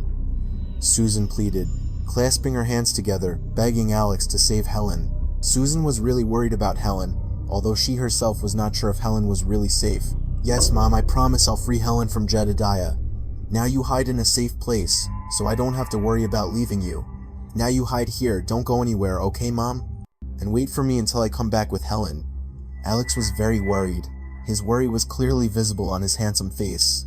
Be careful, dear, Susan said weakly, but she forced herself to smile so that there would be no doubt in Alex's heart. Then Alex left Susan alone in the dark and stuffy room that was his mother-in-law's hiding place. He hoped that everything would be okay and that this case would be solved soon. With determination, Alex opened the rooms in the house one by one and checked them. but he still couldn't find Helen. Then he walked from one room to another until he reached the last room he hadn't entered yet. He turned the doorknob of that room, but it turned out that the room was locked from the outside. He tried to break it down, but his strength was not enough. The door didn't move at all. Alex had already thrown his body against it. What should I do now? The door is locked again. I don't want to because they might hear me, Alex said to himself, thinking about how to find Helen. He paced back and forth in front of the room, looking through the keyhole, but it was covered. There was no ventilation to even peek inside. Alex was really desperate because he couldn't find any way to open the door. But then he remembered something. He walked towards the kitchen with very careful steps. He didn't understand why Jedediah would do all this. He thought he could breathe a sigh of relief after escaping from Scarlet, but he found a new person who was more ferocious. When he reached the kitchen door, he looked for a machete that Martha had used to cut meat earlier, whether it was deer or human meat. Alex was sure that Martha must have kept it here. Not long after, he found 2 machetes arranged on the wall near a stack of trays that smelled very fishy. If it weren't for the situation, he would have thrown up his guts by now. Alex took both machetes. One machete he tucked into his waistband, and the other he held in his right hand. Then he walked back to the locked room. His heart was beating twice as fast after hearing footsteps getting closer to the room he was heading to. He hid behind the wall with ragged breaths. It felt like his life was on the line. He no longer cared about the cut his wife had given him. Coming home with one hand would be very lucky in a situation like this, according to him. He sharpened his hearing, but the footsteps were no longer heard. He walked back to the locked room. When he reached the door, he swung the machete right at the keyhole. He hit it repeatedly until the lock was successfully opened. A smile spread across Alex's face. Soon he would find Helen and take her away from here. Slowly, his hand opened the door, but from behind, someone was laughing loudly, as if mocking him. "Are you looking for this tramp?" asked someone whose voice was very familiar to Alex. Then Alex turned his body. Alex's eyes widened when he saw someone he didn't want to see again was now right in front of him. Unfortunately, luck was not on his side. Behind that person was a woman who was wincing in pain. Her hands and feet were tied with iron, and there was a rope around her neck. Her whole body was covered in wounds, and blood was dripping onto the floor. It was Helen, but Helen didn't say a word because her mouth was gagged with a cloth. "Honey." "No!" Alex fell to the floor. It turned out that a man had hit his head, making Alex unconscious. Helen's eyes widened when she saw the man in front of her, whom she recognized. "What is their relationship?" Helen muttered in her heart. "Daddy, no!" a woman shouted. "Honey, I did all of this for you, so that this ungrateful man understands." "Then what about this woman, Daddy?" "She could talk, and the residents would find out about you and Mom," the woman said again with a panicked expression. "You're still pretty funny, you know. But, Daddy..." The woman still looked doubtful. It turned out they were father and daughter. How could Alex not know? Helen was very scared that she would have to die now, because there were many things she had to reveal. "Don't kill them yet, Daddy. I want to play with them first." A woman's laugh suddenly appeared in front of them. Again, Helen shook her head. It turned out that the woman was Martha. "Honey, let's just untie them first, then we'll chase them again. Mom misses hunting with you, honey." "That's a great idea, Mom," Jedediah chimed in, joining the conversation between the woman and his wife. In an untied state, Jedediah continued to the woman and his wife. Helen then writhed in pain, and she really wanted to speak. "What do you want to say? Ask to be released?" the young woman asked, holding Helen's chin and squeezing it. Helen stared at her sharply with hatred. If only her mouth wasn't gagged with that damn cloth, she would have spit in the woman's face. "Why? Do you want me to bury you now?" she asked again with a sly smile. "Now go find your fake mother. Let your father tie this woman up with your husband," Jedediah said, dragging Helen and immediately tying her up with Alex. "Let me look for her, Dad. I like looking for someone who can't run away from me." "Okay, Mom, I'm coming too. I also want to ask that old woman why she dared to separate me, my mother, and my father. What was her purpose?" the young woman said with emotion. "Let's split up. I want to see the fear on that old woman's face," Martha said to the young woman. Then they walked together and split up to find the hiding place of their next target. Susan hadn't returned yet, feeling hot from hiding in the dark and stuffy room. "I'm really hot and stuffy in here." Then Susan slowly pushed the door open and stuck her head out a little to see the surroundings. "It's safe." She rubbed her chest and slowly came out. She walked closer to room after room to see where Alex and Helen were, but after checking 3 rooms, she still couldn't find them. There were only 2 rooms left to check. Susan walked while looking around. She was afraid of being caught by Martha or Jedediah. She didn't expect that Jedediah, who had initially helped them, would now harm them. She then remembered something that forced her to think back to that time, but she gave up remembering that incident before she found the answer. Susan was walking while daydreaming. She didn't realize that Martha and a woman she recognized were looking for her. "That's her!" the woman shouted, pointing her mother's gaze at Susan. Susan's daydream was immediately shattered when she realized the 2 people were approaching and pointing at her. She tried to run away from them with unsteady steps. Her body was shaking, and her heart was beating twice as fast. She occasionally glanced back. Susan ran to her original hiding place because that was the only way to avoid them. Meanwhile, Martha and her daughter continued to chase her. She laughed happily when she saw the chase scene like this because, according to her, it was very entertaining. "Honey, you go that way, I'll go this way," Martha said, searching for Susan's whereabouts. "Okay, Mom. Should I call Daddy, Mom? So we can look for that bitter meat together," the woman asked Martha, whom she knew was her mother.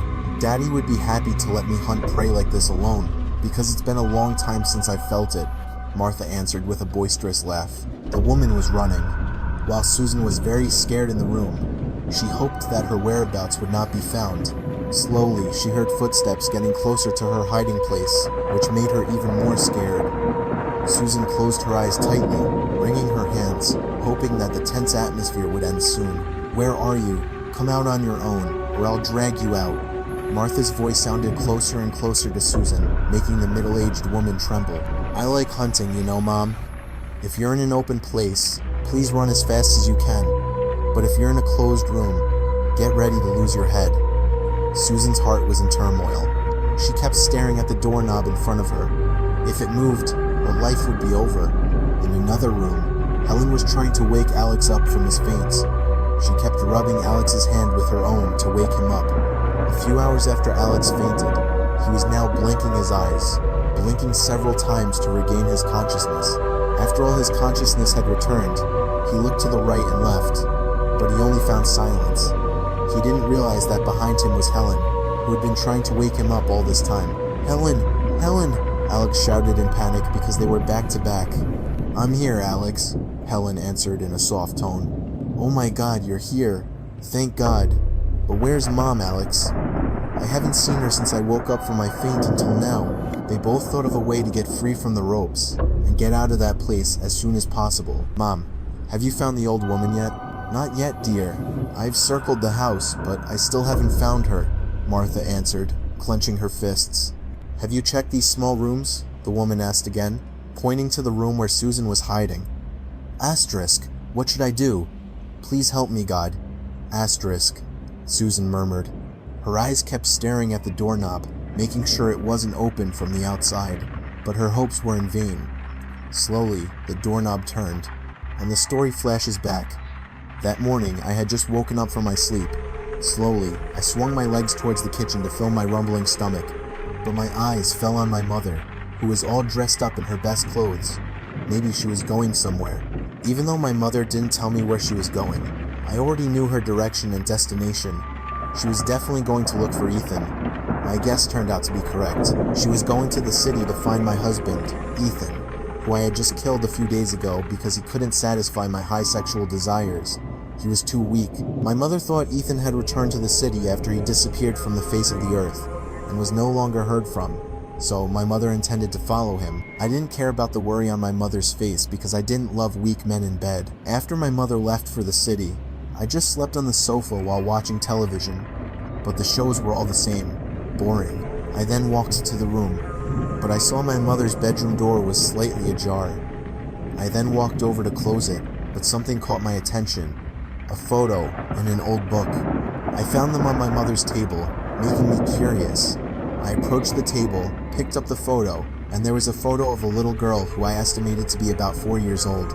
Next to her stood a man who was holding the girl's hand. The man, I knew, was my father, because my mother often showed me his photo. I looked closely at the little girl's face. She didn't look like me at all.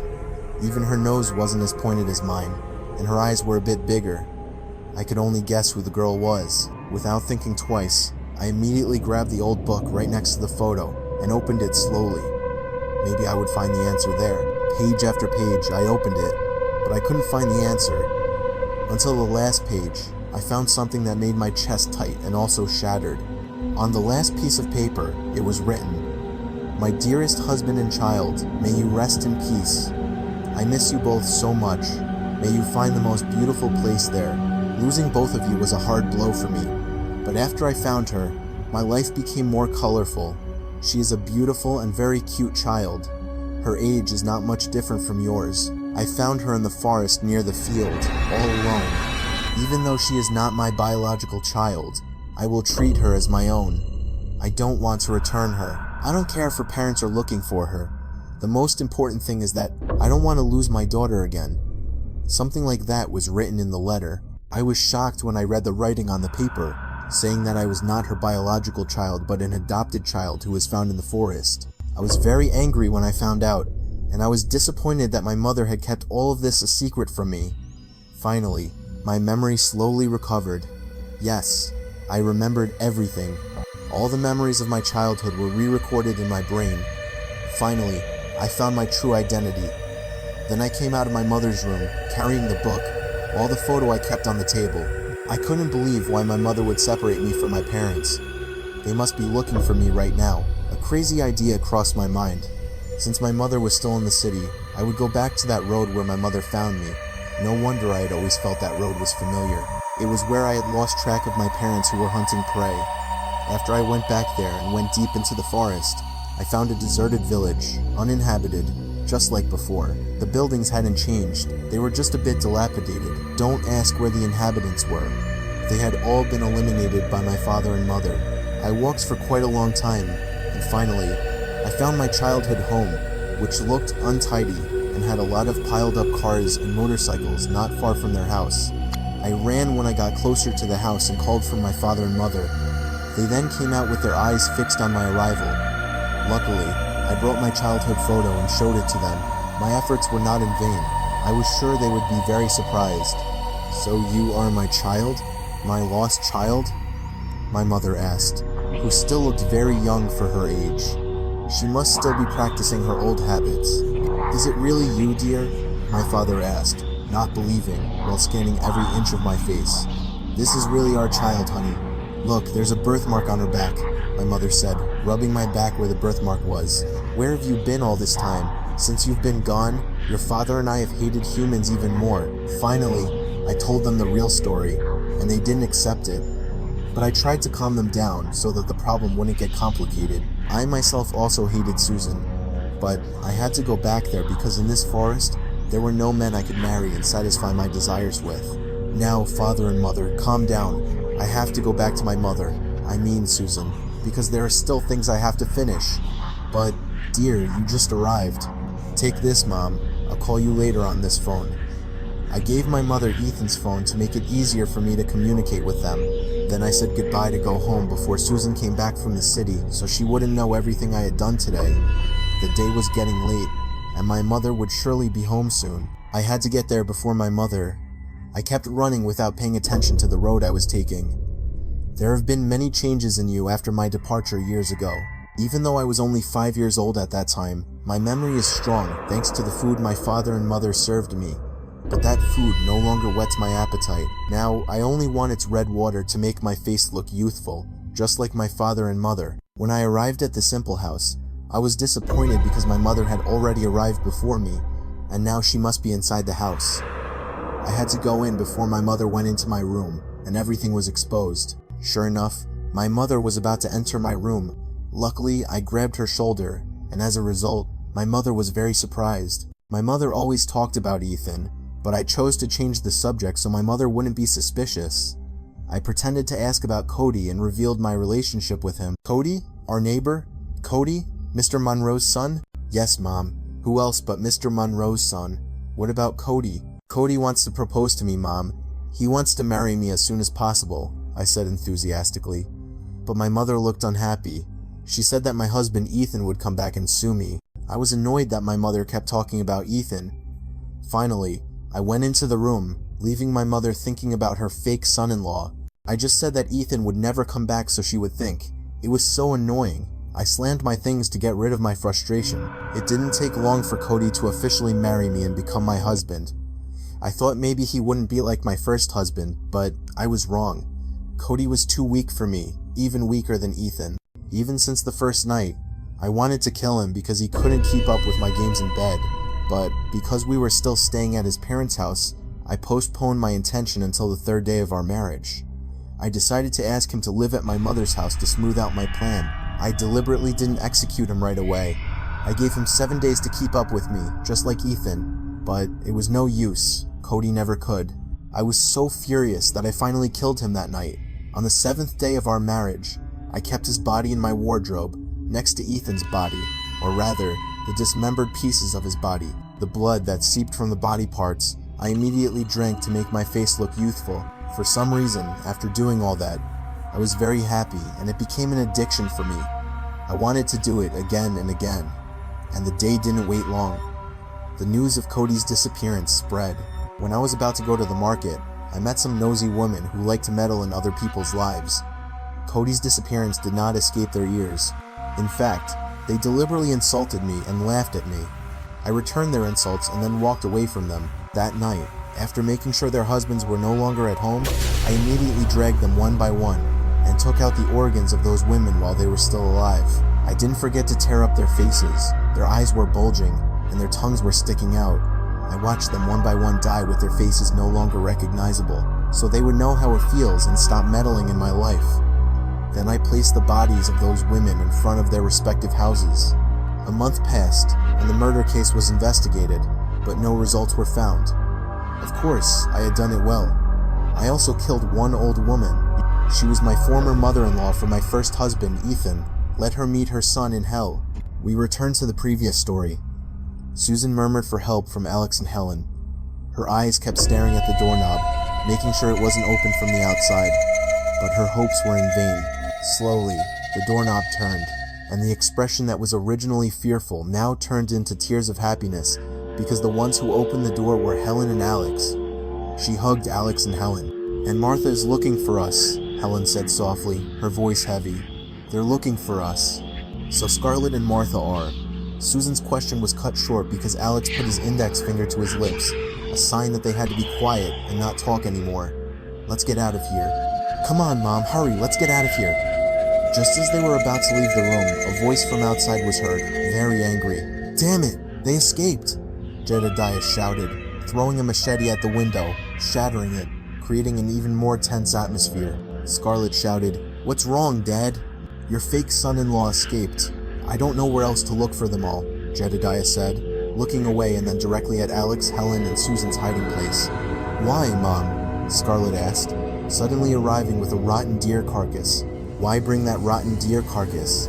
We should be looking for the three of them and then eat them alive," Martha said, looking at the deer. "What? Alex and that tramp woman escaped? How could that be, Mom?" "Yeah.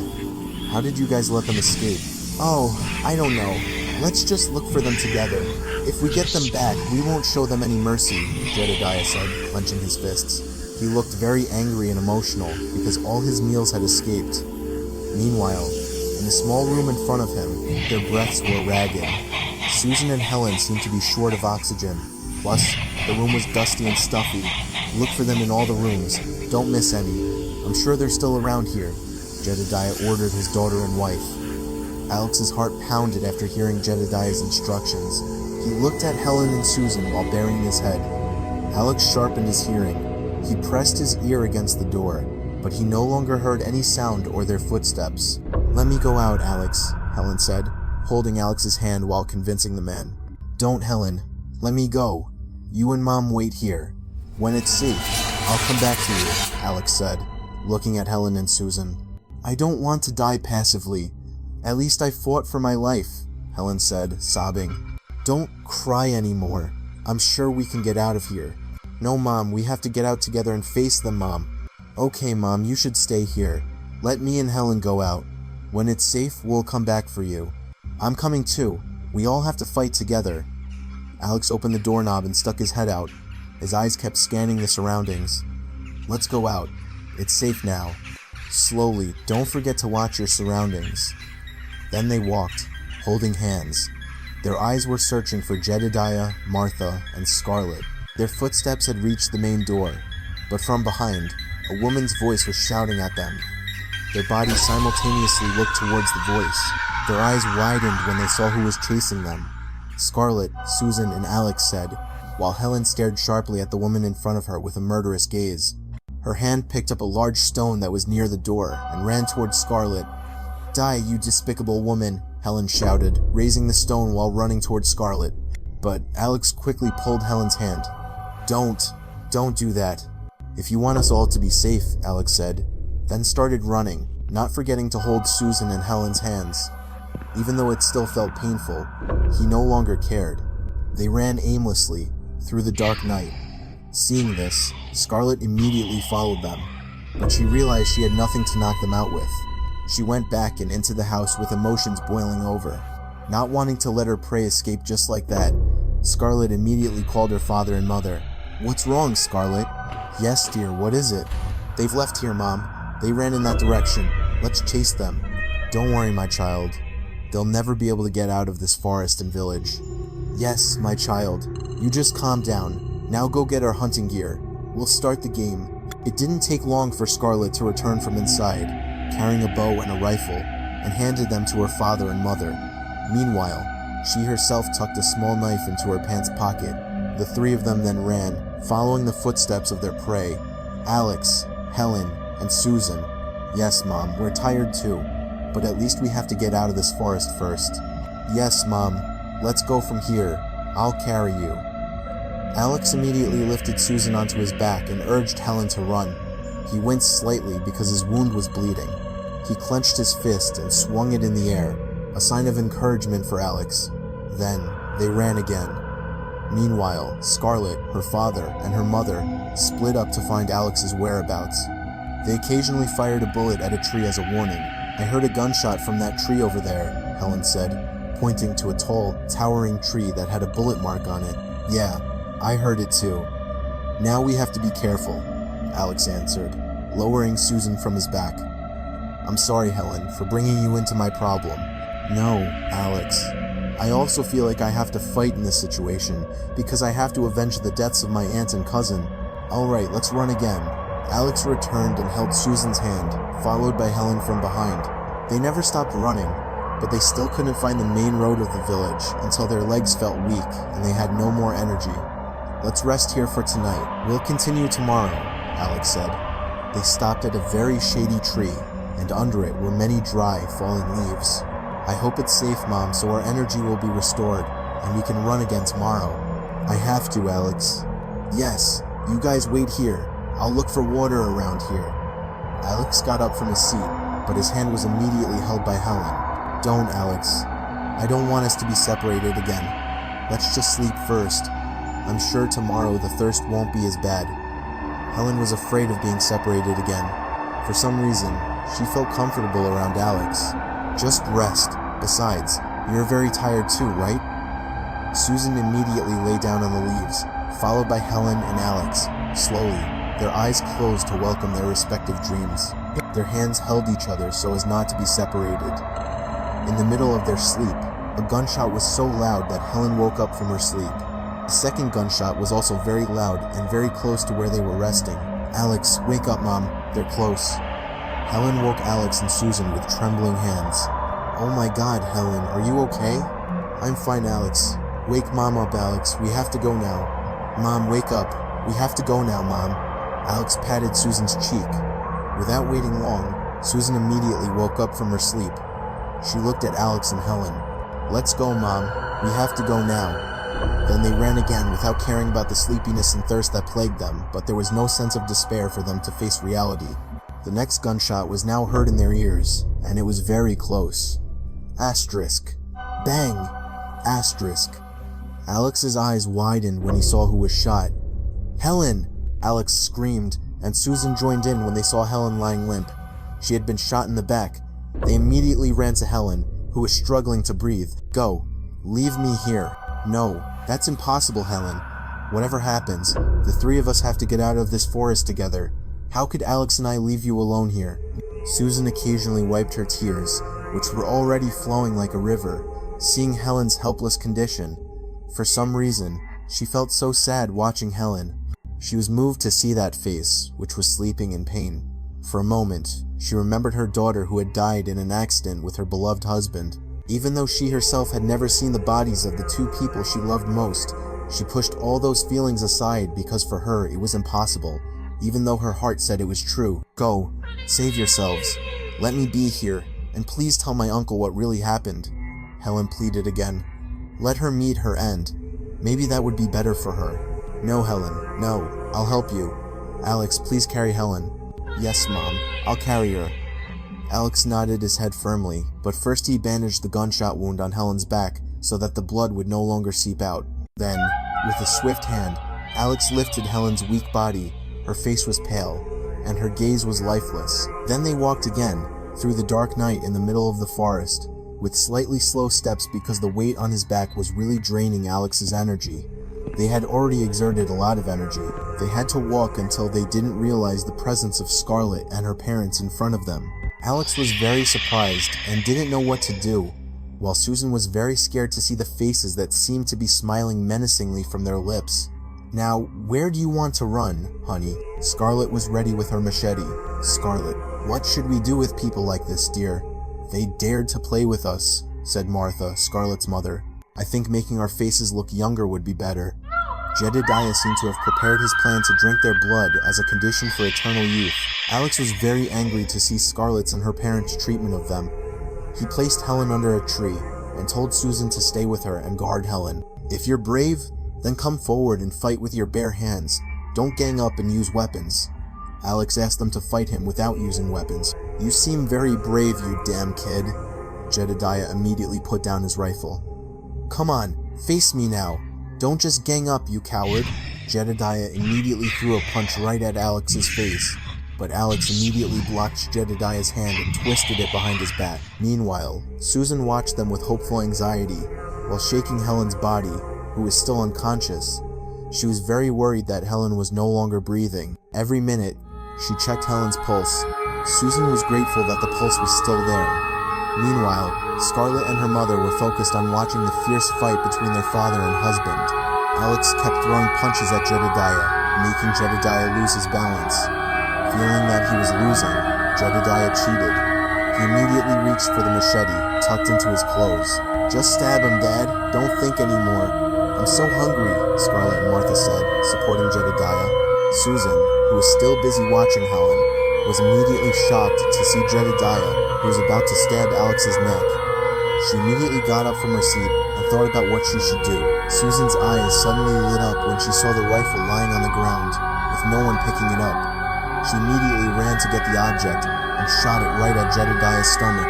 Repeatedly, Jedediah immediately fell to the ground, covered in blood, with a gaping wound on his body.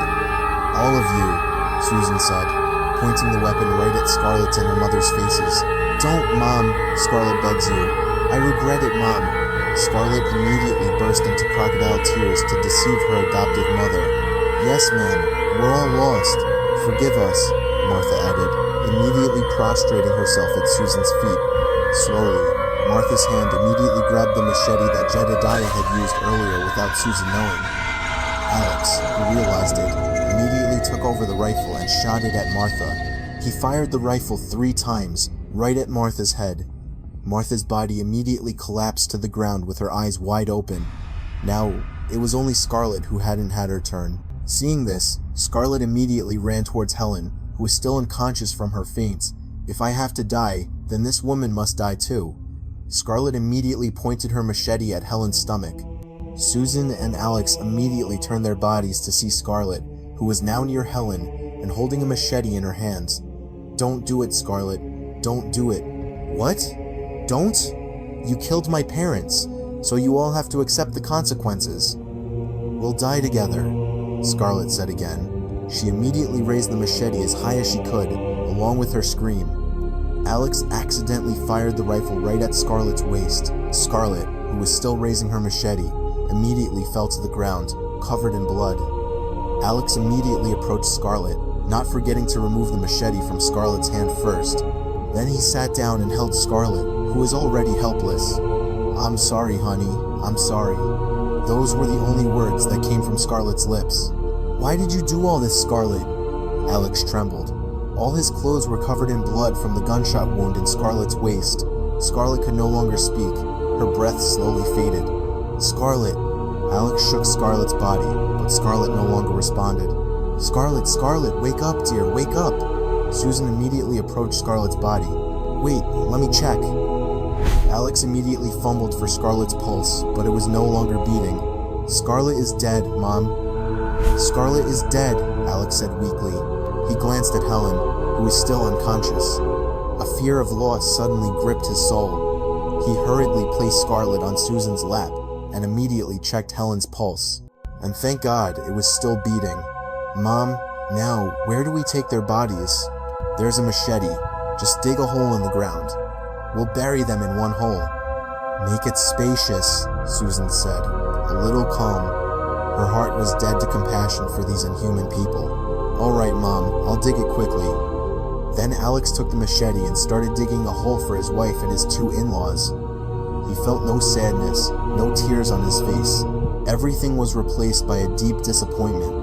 He deeply regretted Scarlet's actions, which were not appropriate for a woman to do, such a heinous thing. After finishing digging the hole, he then lifted the bodies one by one. After everything was in one hole, Alex immediately filled it in until the sun showed its bright rays in the morning. He felt a little relieved. He then looked at Susan, who was faithfully accompanying Helen. Alex immediately lifted Helen's body, while Susan followed behind them.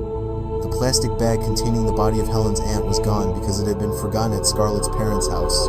They walked with long strides. A few hours later, they arrived at Susan's house, which looked messy and was already covered with police tape. "Why is the house covered with police tape?" "Don't be afraid, Mom. Maybe one of the residents reported the bodies of your two sons-in-law. You wait here, Mom. I'll go get help. Helen's wound will get worse if she doesn't get help soon." Alex immediately ran to get help. The wound on his arm had improved, but he still felt a little pain because he had been carrying Helen's body throughout the journey. Susan stood waiting for Alex outside the house because to enter the house would surely be forbidden. She was still thinking about all the things that had happened to her. It all felt like a dream. If she had known it would be like this, she would have preferred to be hurt because, for her, Scarlet's presence in her life was a cure for the pain of losing her child and husband. But that was the beginning of a terrible disaster. But it had all happened, and regretting it was useless. In the midst of her trying to normalize her thoughts again, someone tapped her on the shoulder. "Thank God, Mom, you're back. Where have you been?" "The police were looking for you because they found a mutilated body," one of her neighbors said, who had just returned from the fields and happened to pass by Susan's house. She looked horrified when she talked about the body. "How did it all start, Mrs. Mehta?" "Well, ma'am, there was a man who was looking for you. He went straight into the house." "Then what?" "Then he didn't find you, but he found the two bodies, ma'am, and immediately ran out to find the residents. And that same day he called the police station," Mrs. Mehta explained in detail. "What did he look like, the man?" "He was about 50 years old. If I look closely, I think he's about 50, ma'am. He's not tall and not short, and he has a mole in the middle of his forehead," Mrs. Mehta answered. Not long after, Alex returned with paramedics and immediately laid out a mat. Alex quickly laid Helen's body on the mat. Then they examined the bullet in her back. Helen was tilted to the right side to examine her back. Worry was clearly visible on Alex's face. A few minutes later, footsteps were heard approaching them. They turned at the same time. Susan's expression immediately turned sad as she watched who was coming towards them. Everyone fell silent, staring at a man whom Susan called Mr. David, including Alex, who was confused to see their expressions one by one. The man was now approaching Susan, who was now just standing there, frozen. Tears were welling up in her eyes, and her lips stopped saying words. Only a soft voice came from her lips. She seemed to want to speak, but it was always stuck in her throat. "It's me," the man said, who was now near Susan and embraced her frail body. His name was Mr. David, who had left Susan for years. They hugged each other, releasing the longing that had long been nested in their souls. Everyone there was also moved and lost in sadness as they witnessed a husband and wife who had been separated for a long time, now reunited. he loosened his embrace, looking for the figure of a girl he had long missed. "Our child is with you, right, Mom? Mister?" David said, looking at his wife, whose beautiful face had now changed a lot. "Who? Where?" Susan looked around, looking for their daughter. "Helen," he answered, holding Susan's hand. Her husband understood what he had to explain to his beloved wife. Then he told her everything that had happened to him and their only child. The story flashes back to the past from Mr. David's perspective. That afternoon, my daughter and I were looking for fruits to make a fruit salad to satisfy my wife's craving, who was pregnant with our second child. But without warning, the rain came down heavily. I chose to pull over my motorcycle to avoid the downpour at that time, but unfortunately, from the opposite direction, a truck was speeding, so it hit my motorcycle, which was moving slowly on the side of the road. My daughter and I were thrown far from my motorcycle, and we were both unconscious because the injuries all over our bodies were so severe that we had to be hospitalized for several months. After I came to, I immediately gathered all my consciousness and slowly remembered what had happened. I asked the nurse. She said I had had an accident. Then I looked for my wife, but the nurse's answer shocked me. No one had visited me while I was in the hospital. Where was my wife? A few minutes later, I also realized and immediately asked about my daughter's whereabouts, and I was very grateful that she was not as seriously injured as I was. She had regained consciousness before me. The nurse said I had been in a coma for 5 months and was unconscious. That's how I was in the hospital, but my wife never came. After Helen and I were healthy and recovered, we were allowed to go home. After leaving the hospital, I felt a little strange and confused because I didn't know where we were at that time. The place felt strange to us, so I scanned every neighborhood name we passed on foot because I couldn't find my motorcycle anymore, until I met Mr. Hayes, Ethan's father, who had been kind enough to pay for all my and Helen's needs while we were in the hospital. We became like brothers. We even looked for my wife together, but my old neighbors said that my wife had died because of a miscarriage when she heard the news that Helen and I had died. Since that incident, I have changed my daughter's name to Helen. She grew up to be a graceful and polite person. Mr. Hayes' wife also really liked and loved Helen, so she was considered like her own child. I was happy to see that. For me, her happiness was everything to me. They had a son who was a little older than Helen. His name was Ethan. They often met, which made them get to know each other. So many people said they were the most harmonious siblings. That's the story, Mom, until we came here because Ethan got married in this area. Helen and Ethan's mom must have followed him here, but we didn't find them.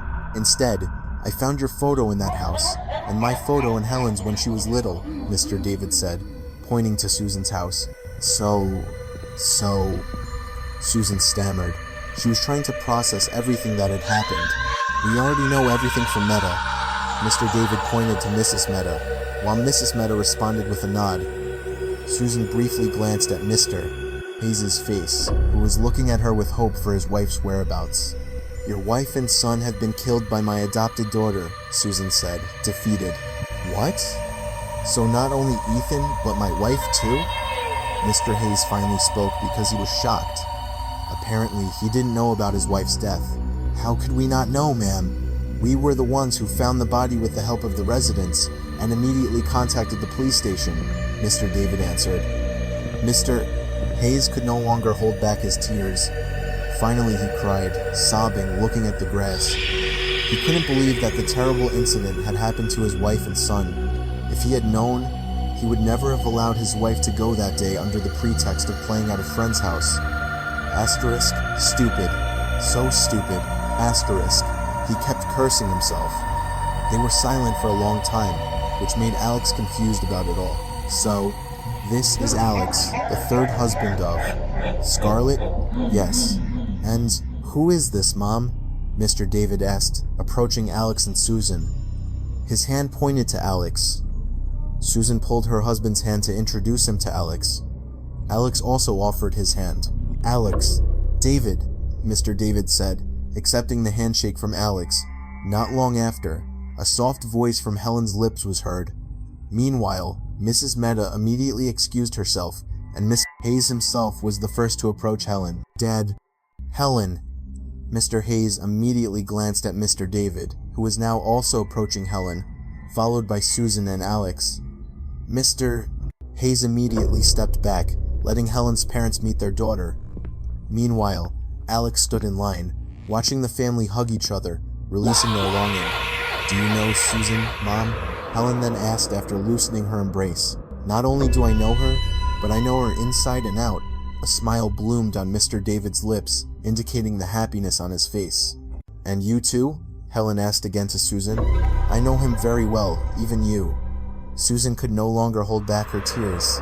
She approached Helen's body, brought her into a warm mother's embrace, which had been missing you all this time, missing your presence and your father's, she said again, scanning every corner of Helen's face.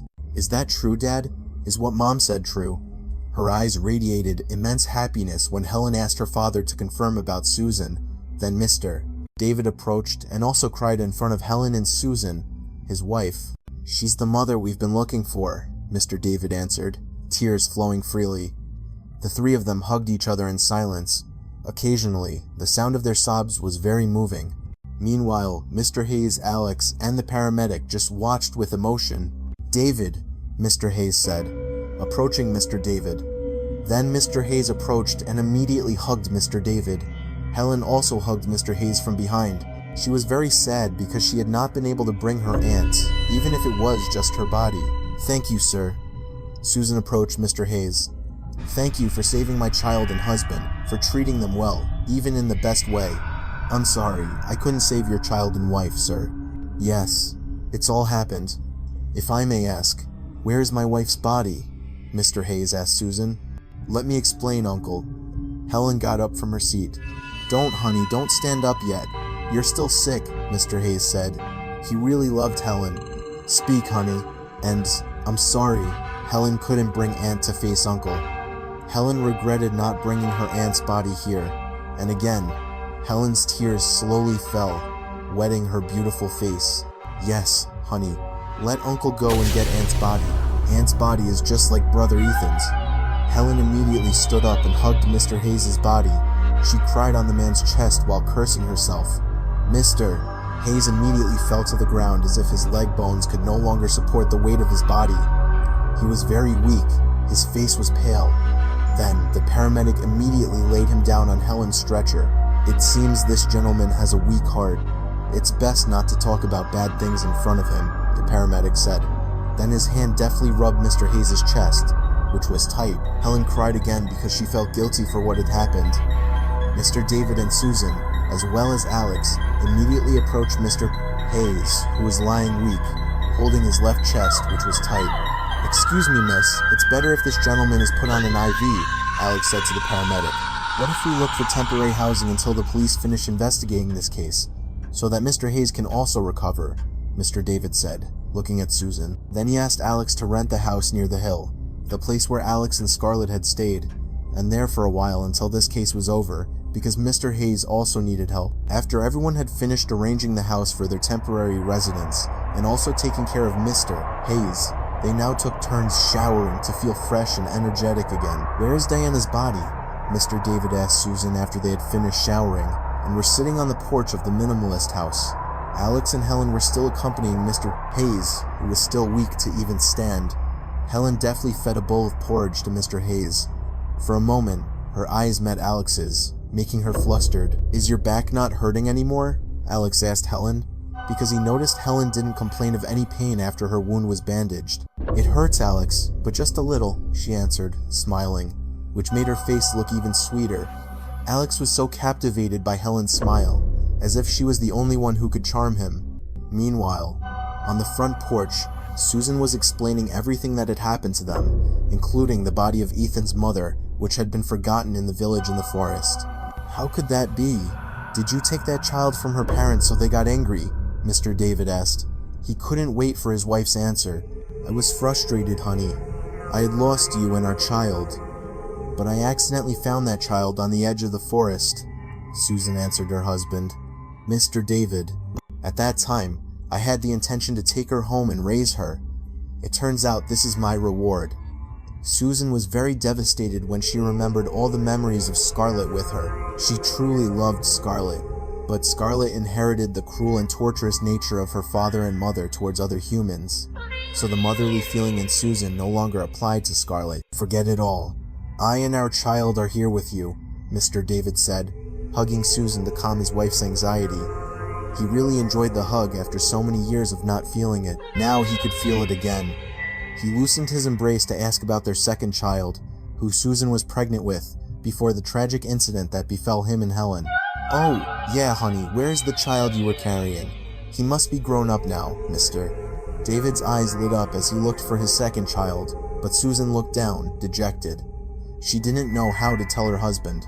"I had a miscarriage at that time, honey. When I was stressed hearing that you and Helen had died, our second child didn't last long in my womb. Who told you that cruel news?" "Our old neighbor, honey. He even said I couldn't see your bodies because the police wouldn't allow it." "What did he mean by that?" "I remember when I was looking for you. Our neighbor also said you had died from a miscarriage." "I don't know, honey. Since then I've preferred to go back to my hometown. Maybe they didn't like our happiness. That's why he was like that." Their conversation ended because Helen came to meet them. That morning, they were ready to go to Susan's house because there would be a number of police officers to conduct a crime scene investigation. Mr. Hayes looked healthy. There was no more sadness on his face. Maybe he was trying to accept his fate. After arriving at the house, they were greeted by the cries of Cody's parents, who couldn't hold back their tears when they learned that their son was a victim of mutilation committed by Scarlett. There were also a number of police officers there who were observing their arrival to provide some evidence regarding the case. Cody's mother was furious when she looked at Susan. She immediately ran towards Susan, who had just arrived. "Where is your cursed child? I'll chop her mouth up now, so she'll know how it feels." Apparently, they didn't know about Scarlett being shot dead. "Don't be like this. Cody won't come back either," Cody's father said, trying to calm his wife. "I don't care. That cursed woman must die too." She kept repeating that sentence. She was really vengeful and hurt, while her husband could only calm her down, although his wife ignored him. "Scarlett is dead, ma'am." Suddenly, Alex said that to Cody's mother. "Indeed, your family brings bad luck. You all should die." Mr. Monroe struggled to hold his wife back so she wouldn't lash out. A police officer suggested that Mr. Monroe take his wife home so she could rest, and her mind could clear up, and she could control her emotions. Mr. Hayes immediately approached the police officer and told him that his wife's body was still left in the forest, which Helen had explained yesterday. He asked the police to find the body, which was already in a plastic bag. The police officer readily agreed to Mr. Hayes' request. He said he would order the National Search and Rescue Agency to evacuate the next victim. Cody and Ethan's bodies were at the hospital. The police officer ordered that the bodies be taken back immediately after the autopsy was completed, so that they could be buried immediately. And Alex was immediately interviewed by the police. They told the story in as much detail as possible, especially Susan. Helen answered a few questions because she was not too involved in the problem. The closest one was Susan. Fortunately, there was Alex, who was ready to defend her with strong evidence. After finishing, the police officers finally left because there was no one to arrest. The main perpetrator was dead. Therefore, they had to return to the police station and said they would provide information if Mr. Hayes' wife was found. The case was considered closed. After the police left, they could breathe a sigh of relief. They just had to go to the hospital to pick up Ethan's body so that he could be buried immediately. Coincidentally, the hospital was in the city, so they went there. Helen helped her mother pack her things that needed to be taken to the city because they would be living there forever. Alex also packed his things because he was going back to the city again as he was returning to his activities as a lecturer. Susan shed tears because soon the house would be left by her. There were so many memories in that house since she built it with difficulty until she met Scarlett and raised her. But now she was happier because she had met her child and husband. She hoped that in her old age, she would be happier again. There would be no more tears of fear and anxiety later. She hoped her wish would come true. After everything was packed, they immediately headed to the main road where the car was parked because it couldn't enter the road to Susan's house, so they had to hire a motorcycle taxi to get there. Susan's belongings were not too many, only the important things were taken. For a moment, Mr. David looked at Alex. "Are you going to the city too?" Mr. David asked Alex. "Yes, sir. Coincidentally, I'm also there," Alex answered with a smile. "What do you mean, Dad? Alex is from there too, right?" "I didn't know." "Oh, Dad, you really don't know," Alex said, winking at Helen, making the blood in Helen's body rush. For some reason, since she had known Alex, she had developed feelings for him. Realizing she was flustered, Helen immediately normalized her thoughts. She hit her forehead hard, making a loud sound. "Is there a mosquito?" Susan asked, her eyes scrutinizing Helen's forehead. "No," Helen stammered. They all laughed together until the 5 motorcycle taxis came to take them to the main road. After several hours on the way to the city, they finally arrived safely. They drove Mr. Hayes' car, which Alex had rented. Everyone in the car was entertained except for Alex because he was driving. Not long after, Alex immediately woke them up one by one. Besides his apartment being close, he also wanted to stop by his father's house because he hadn't contacted him for a long time since he had recklessly gone to the village to meet Scarlett and marry her. What Alex had imagined turned out not to be in accordance with the reality behind Scarlett's beautiful face. It turned out she was no more than a devil who dared to commit heinous murders. After their consciousness had gathered, they finally started talking again. "Are you stopping by your father's house? Or going straight to your apartment?" "If it were me, I'd stop by my father's house first. I'll get off at the front gate of my father's house." After that, there was no more conversation between them. They were silent. Occasionally, their eyes met. "Don't even ask about the heartbeats." "Do you want to stop by first, Dad, Mom?" Alex asked after arriving at his father's house, asking for their approval, interspersed with his small, friendly laugh. The warm welcome from Alex's parents made them amazed. Even Helen hoped more for Alex after seeing how enthusiastic Alex's father was in welcoming them. After they had talked for a long time with Alex's family, they finally excused themselves to go home. Picking up Ethan's body was also one of the reasons they had to leave the house immediately.